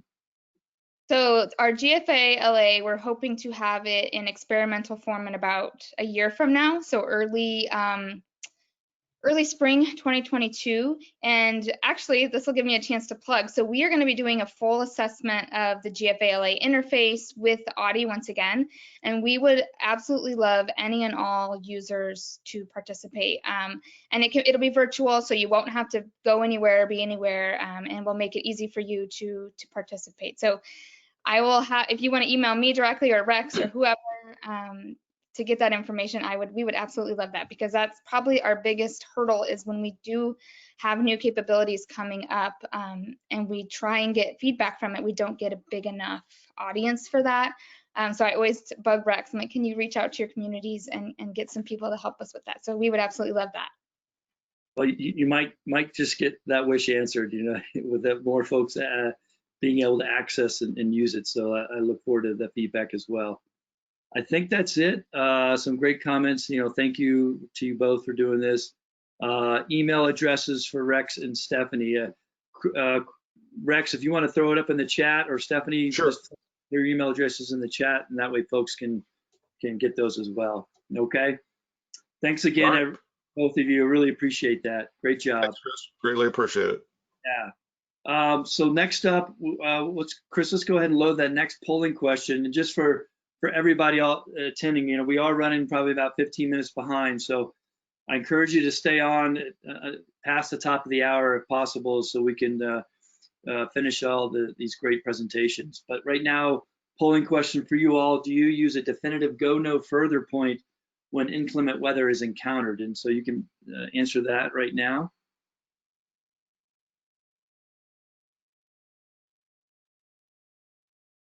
Okay, Chris, why don't we go ahead and throw those results up?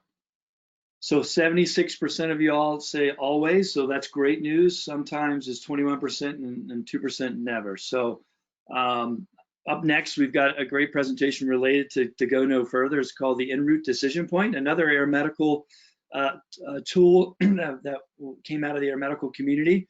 Miles Dunnigan, if you want to come up online, Miles. We got the presentation there. Hey, Miles, how are you? Doing great. How are you guys? Good. Thanks for participating, and I'll let you introduce yourself and dig into your presentation. All right, fantastic. Well, my name is Miles Dunnigan. As Chris said, I'm the president of the National EMS Pilot Association. We represent the interests of the roughly 4,000 EMS pilots out there in the country. And one of our most important goals is that, I ask a question, which is about or related to our most important goal, and that's what's your number one job as either a EMS pilot or a crew member clinician? Your number one job is going home, and that's what EDP does. Is it helps give us a tool in order to make that possible. We've had a number of unintentional instrument meteorological condition situations that have turned into crashes and fatalities. And the EDP was designed to help us have a tool in our toolbox as a pilot, and in some cases as a clinician, to speak up and say, hey, we don't like where we're going, we need to make a change. So if you'll go to the next slide, please. And if you'll push play.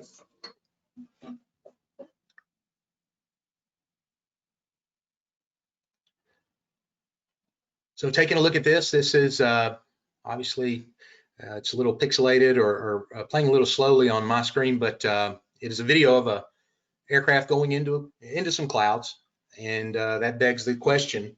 Next slide, please.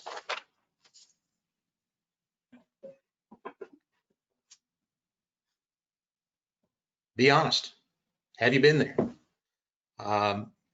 The scenario usually looks something like this. You're flying along, and maybe the weather is a little bit crummy or a little bit, right there on the edge of what your personal minimums are, but you continue, you go ahead and make the flight, and you're zipping along, and it could be daylight like that video was, or it could be at 2 in the morning, and you might be on your third flight, or who knows. But as you ease along, you're looking and you see something that just doesn't seem right. You're looking out the windscreen, and I know my neck kind of stretches forward about 2 or 3 inches as if that's going to help the visibility increase or push the ceiling up, but I'm looking forward, and ever so slightly my hand reaches down on the collective. I start lowering the collective. I start pulling back ever so slowly on that cyclic, slowing down, getting lower, and that's definitely not really to continue on from there. That's where we have to make a decision, and that's what Enroute Decision Point does. We don't want to continue to get lower and to get slower. Of course, 135.615B says you have to clear obstacles by 300 day, 500 foot night. And so as we start getting down, as we start getting lower, that's when we start getting closer to what's going to hurt us, terra firma, the ground. So that's what EDP, or the Enroute Decision Point, also called the Down by 30 protocol. That's what it prepares us for when we find ourselves in that situation. Next slide, please. So there's the $1 million question. What are we going to do now? This is a circumstance or a situation that if we're prepared, our chances of having a good outcome go up exponentially. If we're not, well, we find ourselves in the trick bag, and that's not where we want to be. So it takes me back to a question that I asked my father. He flew EMS starting in 1971 for the Memphis Police Aviation Unit. And I asked him as we went through the years 2006, 7, 8, 2009, where we had a number of fatalities in our industry. I asked him, I said, you know, Dad, what did you do? Back in the 70s, there was no real reporting of weather, not much at least. But you know, how did you make the decision to go or no go? And he said, well, you know, you call flight service station and you got an audio brief, you know, an audible brief. You ask questions, and away you go. And I said, well, Dad, how did you know when it was time to turn around? How did you know when it was the weather was getting too bad? And I remember he kind of looked at me with a puzzled look, and he said, well, son, I'll tell you, when the hair on the back of your head starts to stick up, you've started pushing too far, and it's time to do something different. And I instantly realized, since, you know, I was born in 72, I'm lucky to be here. And he admitted he was very lucky, and that was not a good plan. That's putting hope as our plan. Hope isn't a good plan for safety and good outcomes. We have to plan for or make contingencies with hard options, if you will. Again, that's what EDP gives us. It gives us 3 options. Let's take a quick look at the next slide, please. And this is downloadable. You can take this. I believe Chris uploaded it to where you guys can download it and have them to either put at your base or your FBO, whatever, your school, wherever you're at. But what it does is it's talking about, is the weather getting crummy? Well, are we slowing down or descending? Okay, so down by 30 protocol is another name that Enroute Decision Point is known by. So what that is say if our cruising speed is 120 knots, as we start to do that scenario I was talking about earlier, where we start pulling back on the cyclic, dropping the collective, starting to slow down and get lower, if we reach one of these hard points, which is down by 30 knots, if our cruising speed, say, is 120 knots and we decel to 90 knots, okay, that's where we're going to make a decision. We're not going to continue on trying to continue in VFR condition or trying to fly VFR in IFR conditions. So if we get down by 30 or we descend down to the MOCA or any number that we decide above that, then we're going to make another plan. We're going to do one of 3 things. We're either, as it says right there, we're going to either turn, land, or go and shoot an IFR approach. And next slide, please. But that's the bottom line. That's what we have to make the decision, and that's where it gets hard for pilots. You know, exactly where are those points? Where are those trigger points to where we're going to make a decision to not continue on the path that we're on? We're going to, as I know one friend has said, we're going to unload the gun, or we're going to remove the chain or the link out of the accident chain. That's our objective. And we're either going to do one of 3 things. We're either, number 1, going to turn around. And if that is something you want to do, of course, remembering that as we turn, the tendency is to descend. So if you have the autopilot, which I am blessed, I've been flying EMS since 2006. I've never flown an EMS helicopter without an autopilot. And I've worked for 3 different vendors, and I've been blessed to say that. I know everyone can't say that. So we really have to remember that as we make that turn, the tendency is to descend. Let the autopilot do it. Or land right there. Option number 2, land right there. If you have an area right there that you can land safely, do it. Take that option. We're in a helicopter. Land right there. And then the 3rd one, go ahead, continue on, but perform an IFR approach. All right.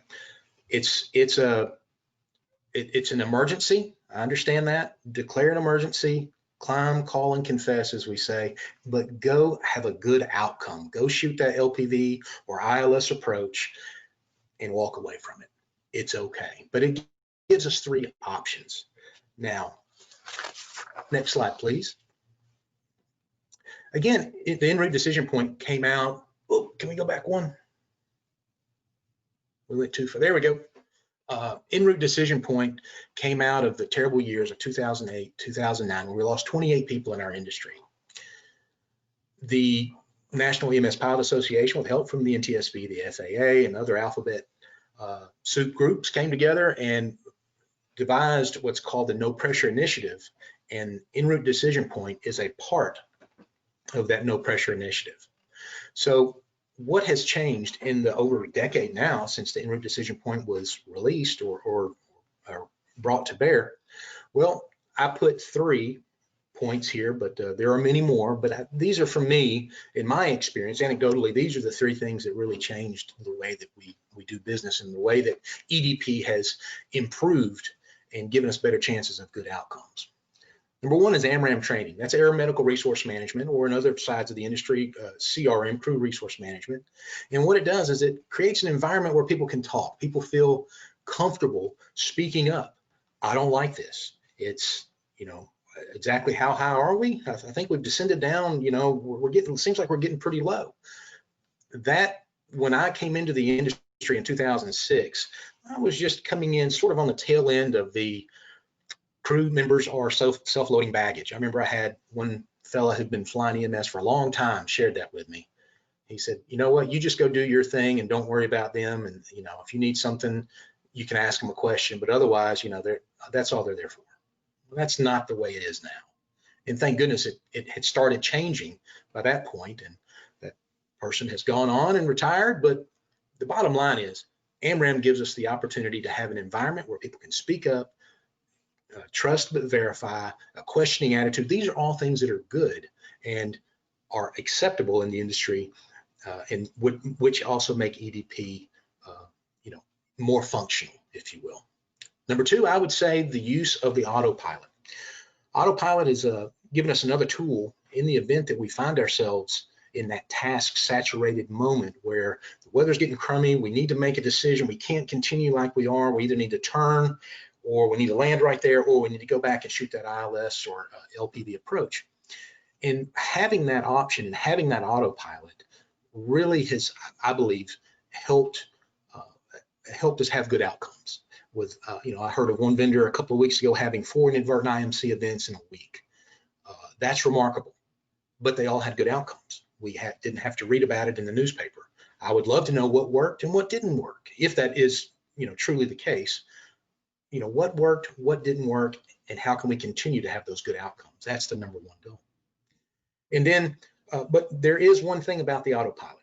Anecdotally, I've heard that as the weather starts to get crummy, one of the tendencies is for pilots to pickle the autopilot off and take over the controls.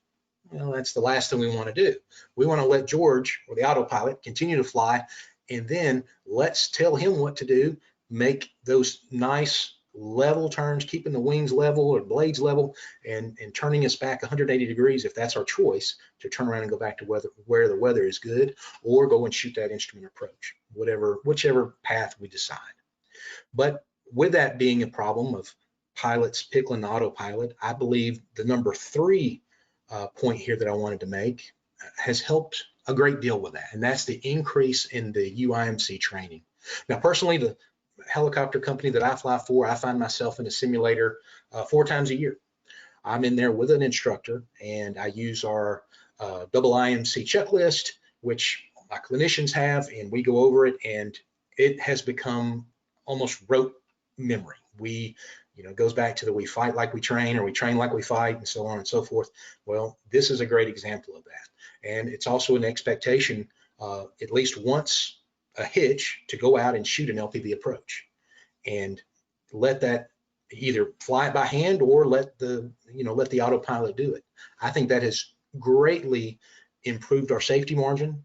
It gives us confidence in the way that the aircraft will fly and can handle UIMC events, and also helps the crew get confidence as well. For me, again, in those 10 years, I believe that the turnaround, land right there, or go shoot the approach, the first 2 were my go-tos. That third selection of go shoot the instrument approach, that was going to be more of a, well, you know, I practiced one on my last 293, 299 ride, but let's just lean on the, you know, turn and go back to whether the weather's good or land right there. Well, that's not a good plan.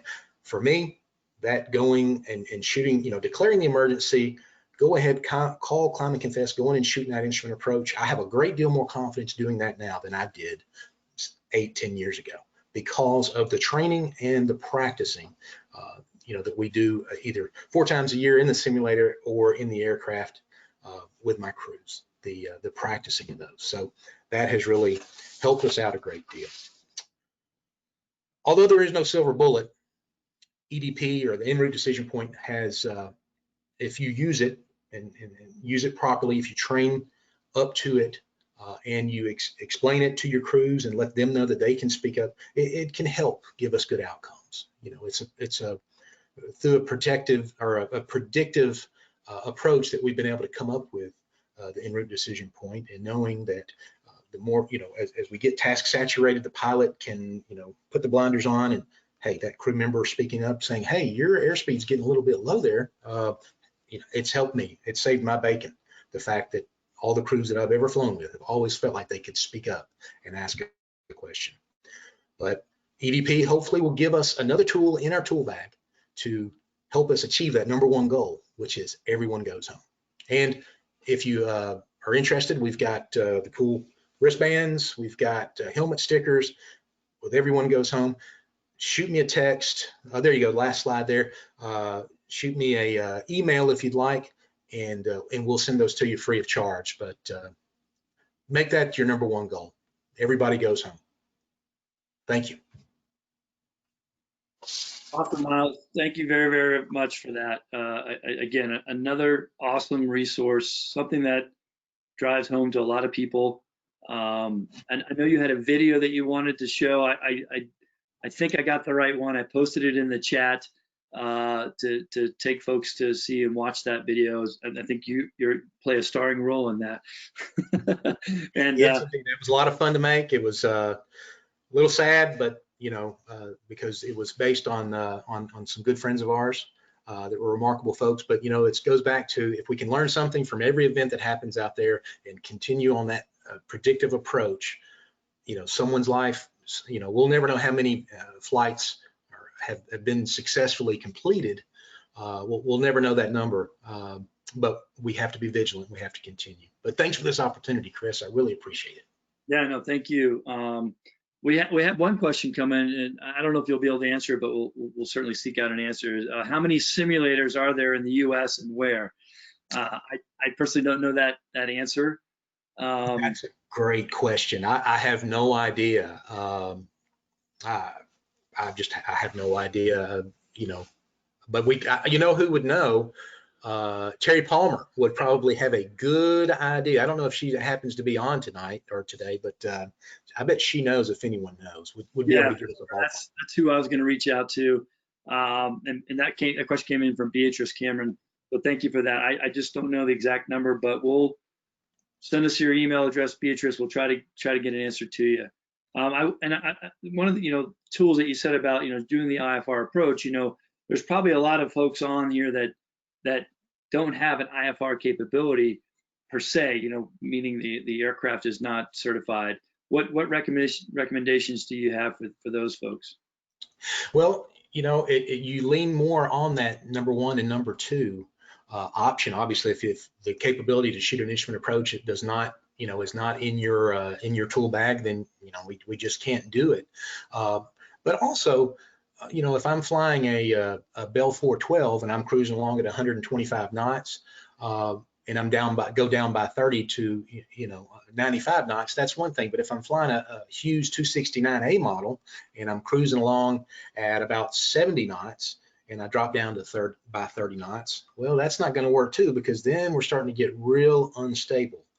So, it's going to go back to each particular aircraft, each particular airframe and the capabilities thereof. That will help us determine what works and what doesn't, which also goes back into a couple of presentations ago, the personal minimums, helping us think about that ahead of time and knowing, hey, we don't have any business flying in this kind of weather, because in the event we were to go on inadvertent IMC, we can't shoot an instrument approach. So let's just stay home.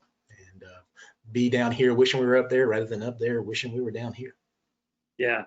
Well, it goes back to, folks need to be much more vigilant and have probably a higher criteria for what that en route decision point is going to be, so that they don't, go into the clouds or are forced to go into the clouds. And that one of the next topics, our last topic coming up is about unintended IMC, and hopefully that'll be very educational to folks as well. We did get a response from Scott Urschel to saying that Airbus in Texas has a new double IMC or unintended IMC simulator course. So there's a resource for folks, and probably the other OEMs probably offer some type of or level of unintended IMC training out there. So thanks again, Miles. Great job. Encourage folks to go to the National EMS Pilots Association website to learn more about en route decision point, and hopefully practice it. Absolutely. Everybody goes home. Number one job. Thanks.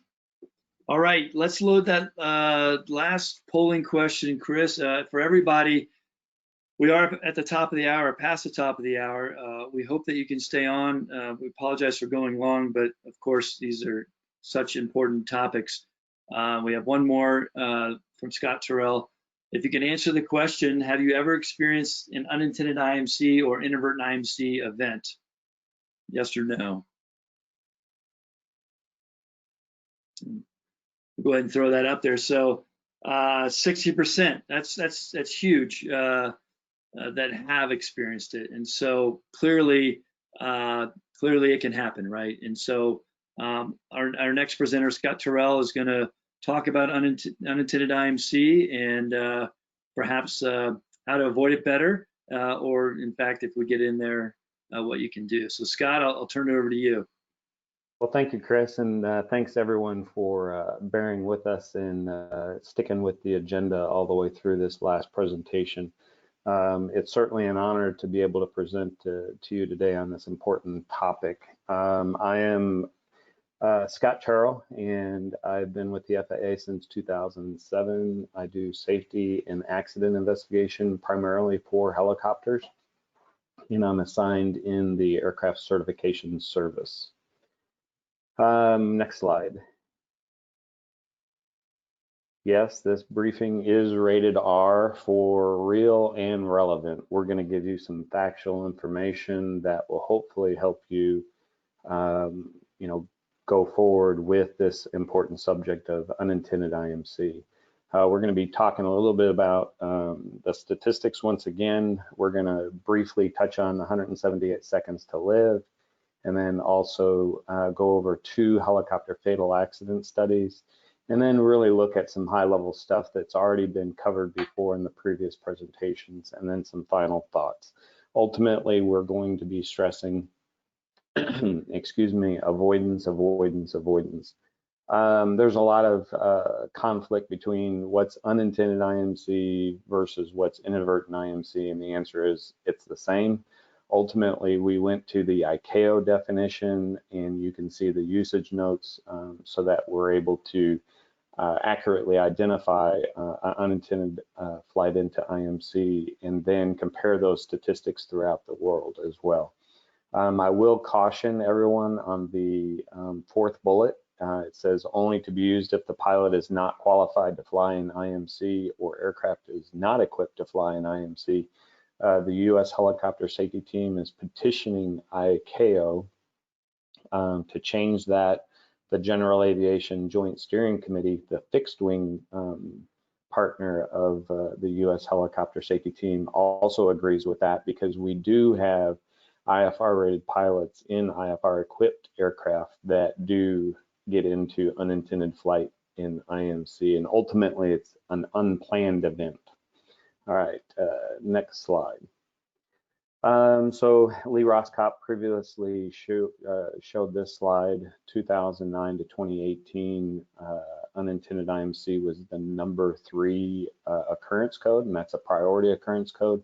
However, in 2019, the unintended IMC rose to number 1, and that's on our preliminary analysis. Obviously, in 2019, what we're seeing is we see, a lot of the reports aren't finalized, so, it's our preliminary look, okay? So next slide. Hopefully everybody has used this video in any of their safety briefings in their organizations or even on their own, but it's the AOPA video in the Air Safety Institute on 178 seconds to live. This is as a result of some research that the University of Illinois in Champaign created back in the late 50s, and they determined that the lifespan of a fixed wing pilot after entering IMC conditions is 178 seconds. We're not going to show that video, but I'll post that on the Facebook webpage for the U.S. Helicopter Safety Team, or you can just Google it. So typically the NTSB looks at man, machine, and environment. I'm going to try to keep everything, excuse me, focused on that. For 2 accidents, excuse me. This accident here is a final report. It was just published just recently. It was back in 2019, May 4th at 12:10 Eastern Daylight Time. A gimbal G2 was destroyed when it impacted the Chesapeake Bay near Kent Island. A private pilot and the passenger were fatally injured.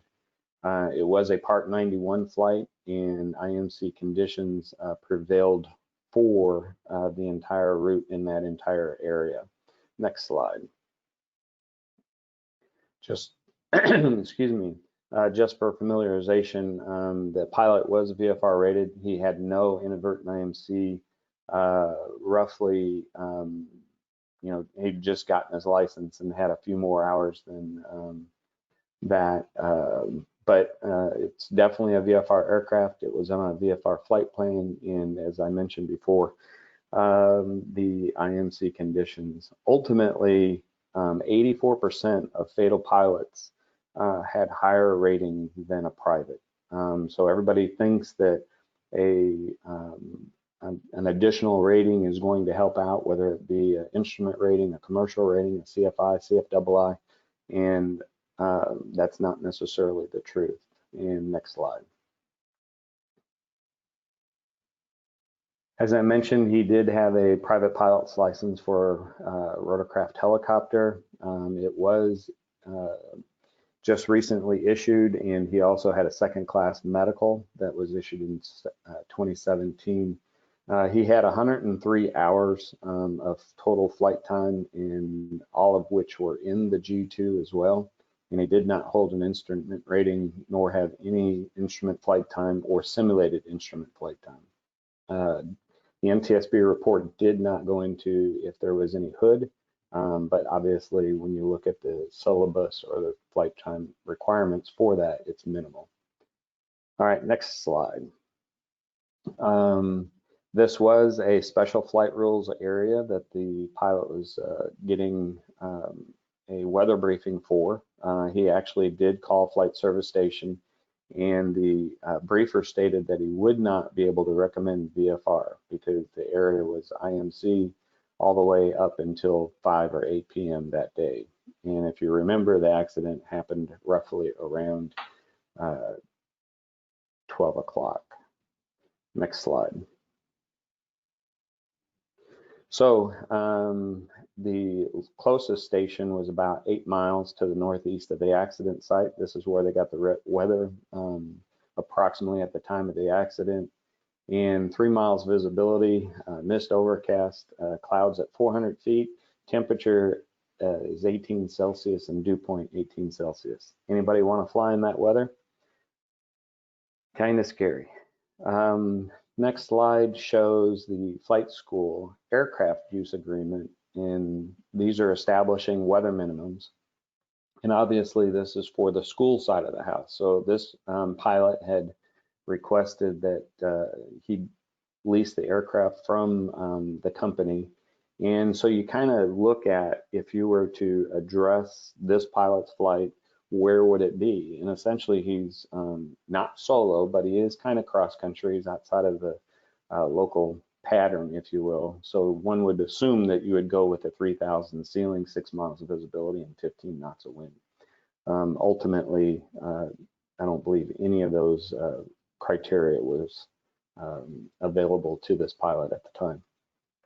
Next slide. Just a few witness statements. Cloudy and fog was heavy.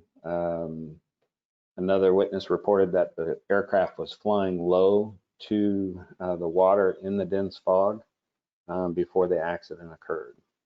And next slide. So during the accident flight, the passenger was actually taking some still photographs of the flight or throughout the flight. And, you know, you can see there's some pretty serious visibility concerns. This was approximately 18 minutes before the accident. And you can see that visibility was approximately 3.7 miles per an NTSB calculation. And so is that good enough to fly? We'll see. All right, next slide. This slide shows that the photo on the left was 17 minutes before the accident. And as you can see, they're in extremely close proximity to this bridge. And ultimately, the determination for this flight was they wanted to go out and fly over the Chesapeake Bay in rendezvous with some family members that were on a fishing trip, and they were going to, you know, just kind of, you know, rendezvous, if you will, and take some pictures of each other from the air and from the water. All right, next slide. And as you can see from this slide, this was the flight path of the aircraft, and it's approximately 10 minutes before the accident actually happened. So you can see that there was some significant amount of maneuvering, and with the weather involved in the area, probably not the best, especially for a low time pilot. And next slide. So during the flight, we had communications between the helicopter passenger and then those individuals that were in the boat. 17 instant messages were shared, 1 picture and 4 drop pins. So they were trying to use the iPhone to go in and find the location of the boat on the water. Unfortunately, the last instant message mentioned, do you have your phone? Someone is saying you crashed. So that goes back into that warning at the first part of this briefing. It is real.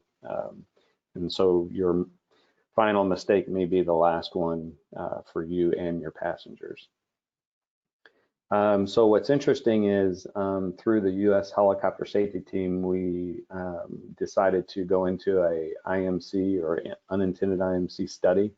We looked at 31 accidents and we determined that the average mean time was 56 seconds from entry into IMC conditions to crashing.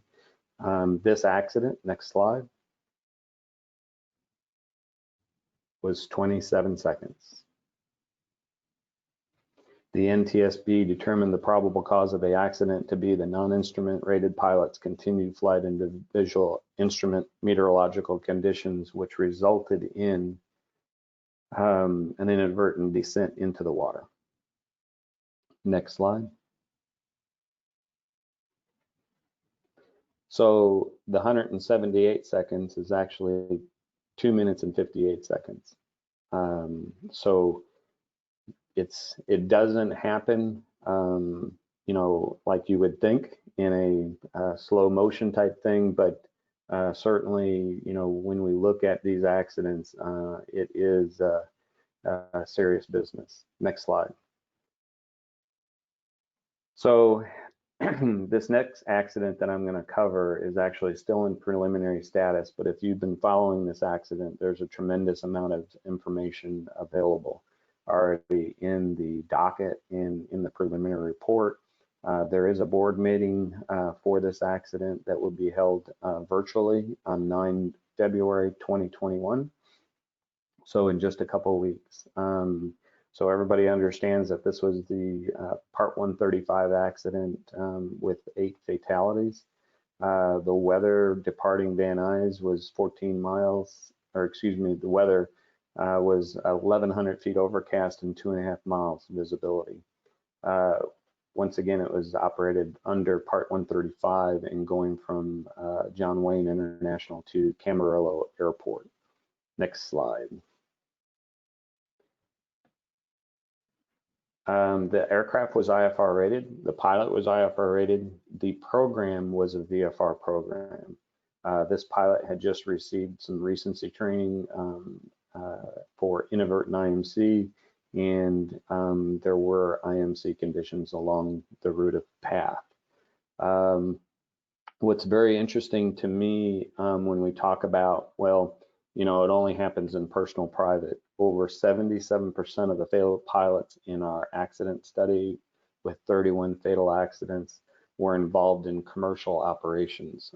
Those organizations that have an SMS, those organizations that have dispatch, those organizations that have CRM, those types of things. So you got to utilize all the tools in the tool belt. So the next slide shows the route of flight for this accident flight. As you can see, they're going through LA airspace, which is heavily populated, you know, quite a lot of activity, and he was going through 3 airspaces, both class C and D, and then was en route to Camarillo. Next slide. And this kind of gives you just a little bit better representation of that final part of the leg that wasn't completed. Next slide. So as we mentioned, it was heavily investigated. They do a lot of surveillance with other video surveillance cameras that are available. This was in a California DOT yard. And if you go to the next slide, the actual camera location was right in this area here. So it was just right before the accident pilot started his climb. All right, so next slide. These are just a few pictures of the accident scene. As you can see, very hilly terrain and just devastating impact in the immediate area of the accident scene. And next slide.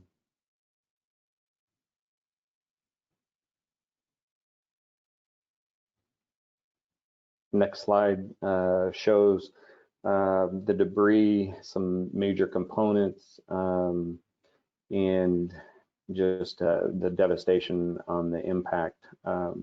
When you look at the speed and the vertical speed of this aircraft on impact, it was pretty significant. Next slide.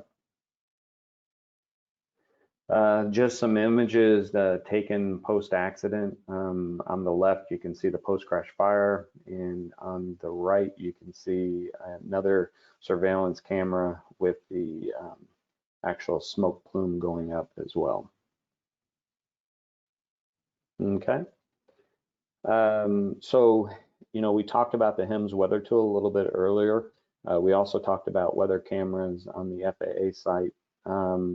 But there are significant numbers of aviation, or excuse me, other cameras that can be used for aviation flight planning, not necessarily to be your go decision-making tool, but certainly on a no-go. This camera here that we're looking at right now was looking east from a hill near the crash site, which indicates the tops of the clouds were approximately at 2,400 feet. All right, next slide.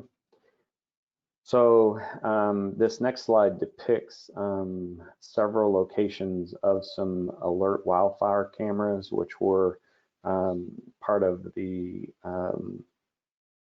California wildfire program, and Thomas Edison, I believe, was the provider for these cameras.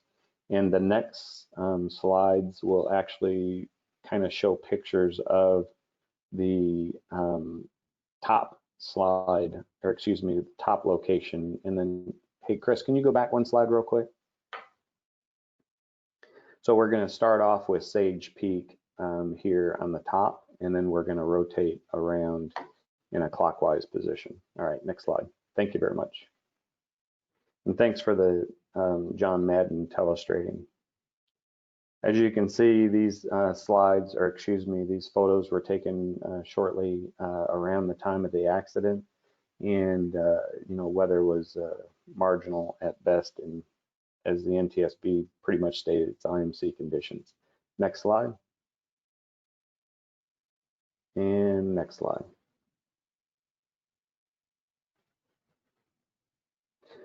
And next slide, please.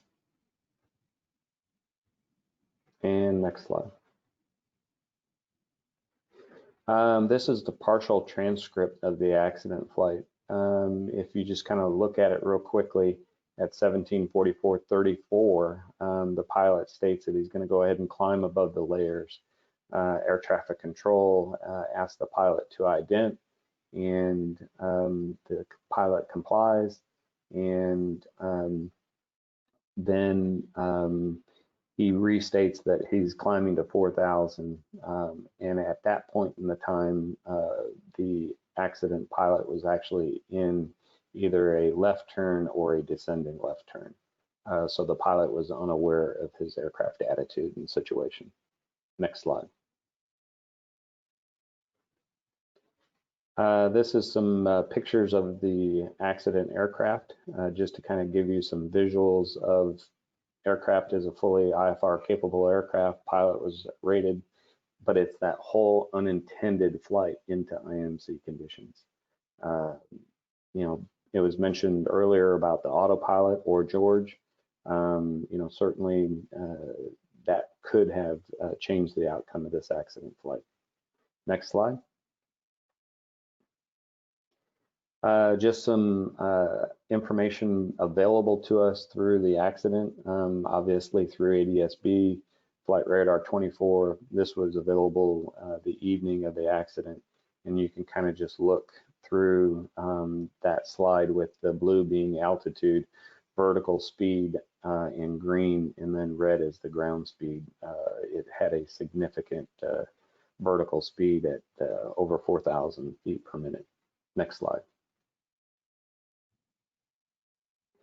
The next slide shows, excuse me, ultimately the 3D picture over Google Earth, and it gives you another representation of how that accident flight in that final left turn. You know, a lot of people say do a 180. I think that hopefully the industry will see that that may not be the best form of advice, and then ultimately it may be just maintain heading, contact ATC, declare the emergency. And, you know, if you have automation, go ahead and use that with autopilot, that type of thing. Obviously, when you look at the weather that was available to the pilot at 4,000 feet, he would have been on top. Next slide. The next slide just kind of gives you the time and date stamps, but then the last 4 digits in that sequence are the altitudes. And next slide. This is once again looking at it, but this is a slide that depicts AGL, so elevation above the ground level. So that's a very important look at what the aircraft was doing in relationship to the ground. And next slide. 63 seconds, ladies and gentlemen, from the time that the pilot punched in to the fatal accident. Next slide.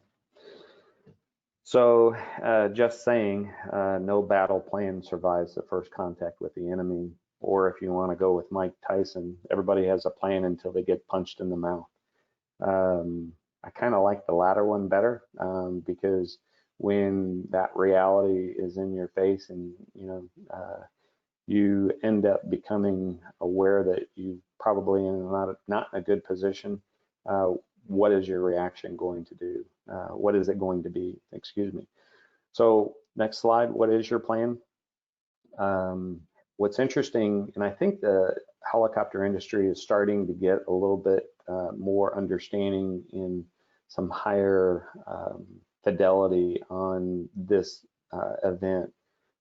In the previous helicopter flying handbook, this topic of inadvertent IMC was in the following chapter. So it was in attitude instrument flying. And ultimately, inadvertent IMC or unintended IMC is a life-threatening emergency for any pilot. You can have physiological issues or illusions causing spatial disorientation, and then ultimately loss of control of the aircraft. So it is something to take serious, and I implore you to do as much research and understanding of the situation so that you can have your plan and then ultimately have that be successful outcome. So some of these HSEs, helicopter safety enhancements that the U.S. Helicopter Safety Team has developed are out there for your use. We've talked about them in previous presentations earlier, so I implore you to use our resources that are out there, and we'll see a much better outcome. Next slide.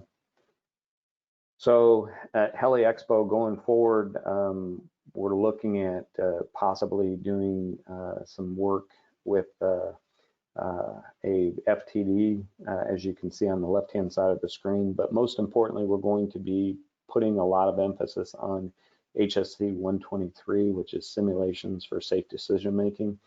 Those HSEs and those scenarios are out there for your use. If you have access to a simulator, go ahead and do it. Or worst case, do some armchair flying and just kind of use them that way as well. And next slide. We talked about weather minimums. Certainly the FAA weather minimums are minimum standards, and your personal minimum should be added to that to give you added protection for those unforeseen circumstances, but most importantly to give you what I would consider to be that commensurate insurance based upon the aircraft and your experience and your ratings as well. Next slide. We've already talked about these resources, so there's no sense in going into them. Just remember that they're available on the U.S. Helicopter Safety Team. HAI has promoted the Land and Live program. The late Max Jacaro was quoted as saying, "Land the damn helicopter," and I would like to say, don't take off the damn helicopter. And I think that we can use that. That's the first en route decision point, right? All right, next slide. So we talked about 2009 to 2018. We talked about 2019. In calendar year 2020, we had 3 unintended IMC events in 5 days. The first one and the third one ended up with accidents. Luckily, both pilots survived. And the second one was actually a inadvertent IMC. The pilot went to a frequency, declared that they were in the clouds, declared an emergency, and air traffic control was able to provide them vectors to a field that had clear weather. So use the tools that are available to you. Next slide. So some final thoughts. Give yourself a greater margin of safety: altitude, ceiling, visibility, and cloud clearance. Those are easy to just add to that margin of safety. So the precursors to IMC or unintended IMC are precautionary landings, and then ultimately, if you do enter IMC, declare an emergency and live. So a lot of people are worried about enforcement actions. I personally believe that those are false evidence appearing real. When you look at the FAA's compliance program, it is not the intent of the FAA to do enforcement action. That is the last tool in the tool belt that we like to do. Okay, next slide. And this is where everybody should be looking for that reference. It's in 8900.1. And this tells the FSDO inspector on a 135 air ambulance flight to not go after enforcement as an issue, as long as you've adequately pre-flighted as far as pre-flight planning or risk analysis was performed. So in personal private operations, I would say that this would be applicable as well, but ultimately what you want to do is you want to ensure that you do not get to that point. But in the event that you do, declare that emergency and then refer to this when you talk to your inspector. All right, next slide. As a reminder, the U.S. Helicopter Safety Team is on Facebook. A lot of these resources are available at your fingertips there. The other thing that I would recommend that you look to is the FAA Accidents Lessons Learned website. If you just Google that, we do have at least 2 helicopter accidents in there that have unintended IMC, some spatial disorientation, educational material, and go from there. And last slide is my contact information. And please do not hesitate to send me an email or call me. You know, ultimately, I would prefer to talk to you before the accident and not after. Thanks for your time. And if there's any questions, we'll go ahead and entertain those now. Thanks, Scott. Great job. And clearly some sensitive topic, especially with the accidents. But I think how you portrayed them and the situation that occurred, you know, certainly there were some opportunities to not take off, as you said. You know, it's great to be able to land the helicopter, but in some cases it's better just not to go. There were a couple questions related to simulators. I did try to put in some links that we got from Nick Mayhew and Terry Palmer related to availability of flight training devices and flight simulators. So hopefully you can see those in the chat or the questions. There was one question from Greg Lewis about 1200 MSL or 1200 AGL, and I wasn't sure if that was in relation to one of the particular case studies.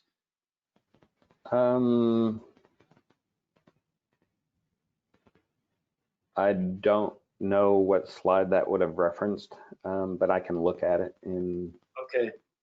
So Greg, I apologize, we don't have that reference immediately right here, but we'll take a look at that. There was not, let's see, Greg did come back, FAR 91.155 slide.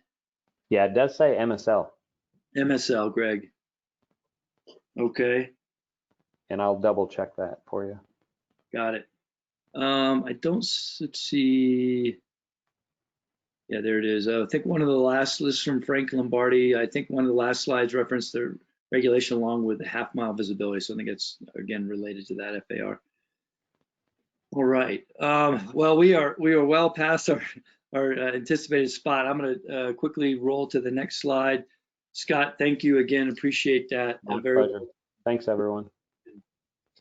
We do have what we call our shout out from all our helicopter safety enhancements, the leaders of those different helicopter safety enhancements. We referenced a lot of them. I did have 2 that were asking for help. This one came from Jill Browning, who leads the Helicopter Safety Enhancement 127 Alpha, which is for training for recognition and recovery from spatial disorientation.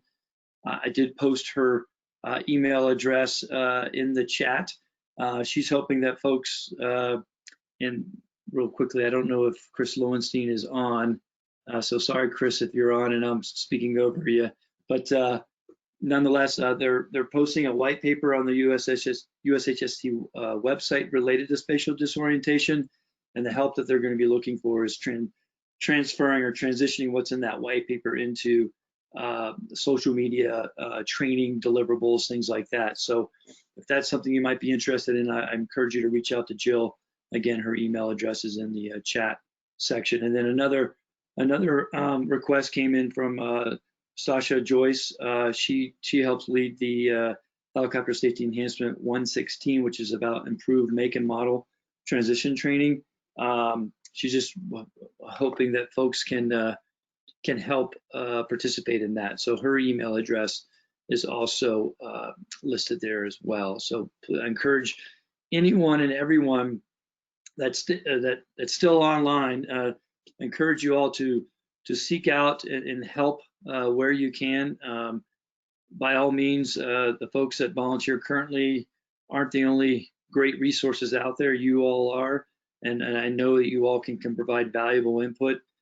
So please, please encourage you to go to the USHST website and sign up to help, and we'll get you pointed where you might have an interest or an expertise that we can leverage and help our industry. Next slide, Chris. Just some changes in the organization. We did have an organizational chart that we published. That is also on the website. You can see some of the different roles that exist, folks that are part of the steering committee. And again, these are all volunteers from industry and government. So again, we can't do it without everyone's help. So I encourage you to participate. Next slide, please. Oh, I'm sorry. Chris was highlighting Jorge's taking over as one of our new steering committee from Scott Turrell. Jorge is with the FAA. And then Michael Bartron also has volunteered to help us from the FAA for the outreach, helping me out. Did I miss anybody else? Any changes there, Chris? No? All right. Next slide. We were shooting for April 21st as our next one. That might shift a little bit depending on what folks attending Heli Expo or some other events going on in April. So just stay tuned. We'll make sure we post on the website when our next all hands webinar is going to be. Next slide. I think as Scott mentioned, we're on Facebook, we're on LinkedIn. I got an email about trying to connect with some of the owner groups that are out there. So if you have some connections with owner groups, USHST would love to plug in and work with those owner groups as well. Send us information to that safety at ushst.org. Next slide. That may be the last one. Yeah. So I'm just going to open it up very quickly to Nick. I think you're still on. Wayne, I'm not sure if you're on. Any closing remarks? Michael, if you had anything as well. Chris Hill. We certainly appreciate everybody staying on. I think we had up to 199 folks that participated, and at least 150 were on till just now. So we appreciate you staying with us. Nick, did you have anything you wanted to say? I don't want to leave you out here. Thanks. Good to see you. Let me see if I can. I'm on another call at the moment. Let me see if I can stop that. Okay, so no, I really just to say thank you for everybody for staying on. I see there's still 126 people on here, which is awesome. Thank you for doing that and all the great presentations. Let's see if we can find that bright spot this year. Yeah, for sure. Thanks, Nick. And Michael, if you didn't have anything, or Chris, anybody else, with that, I say farewell to everybody. Great job, Chris. Yep, thank you all. I appreciate everybody's help with getting this organized, and we look forward to the next one. But be smart out there, fly safe, and certainly utilize all the information that you got today to make your flights better and have more positive outcomes. So thank you all. Take care. Thanks, Chris. Thank you.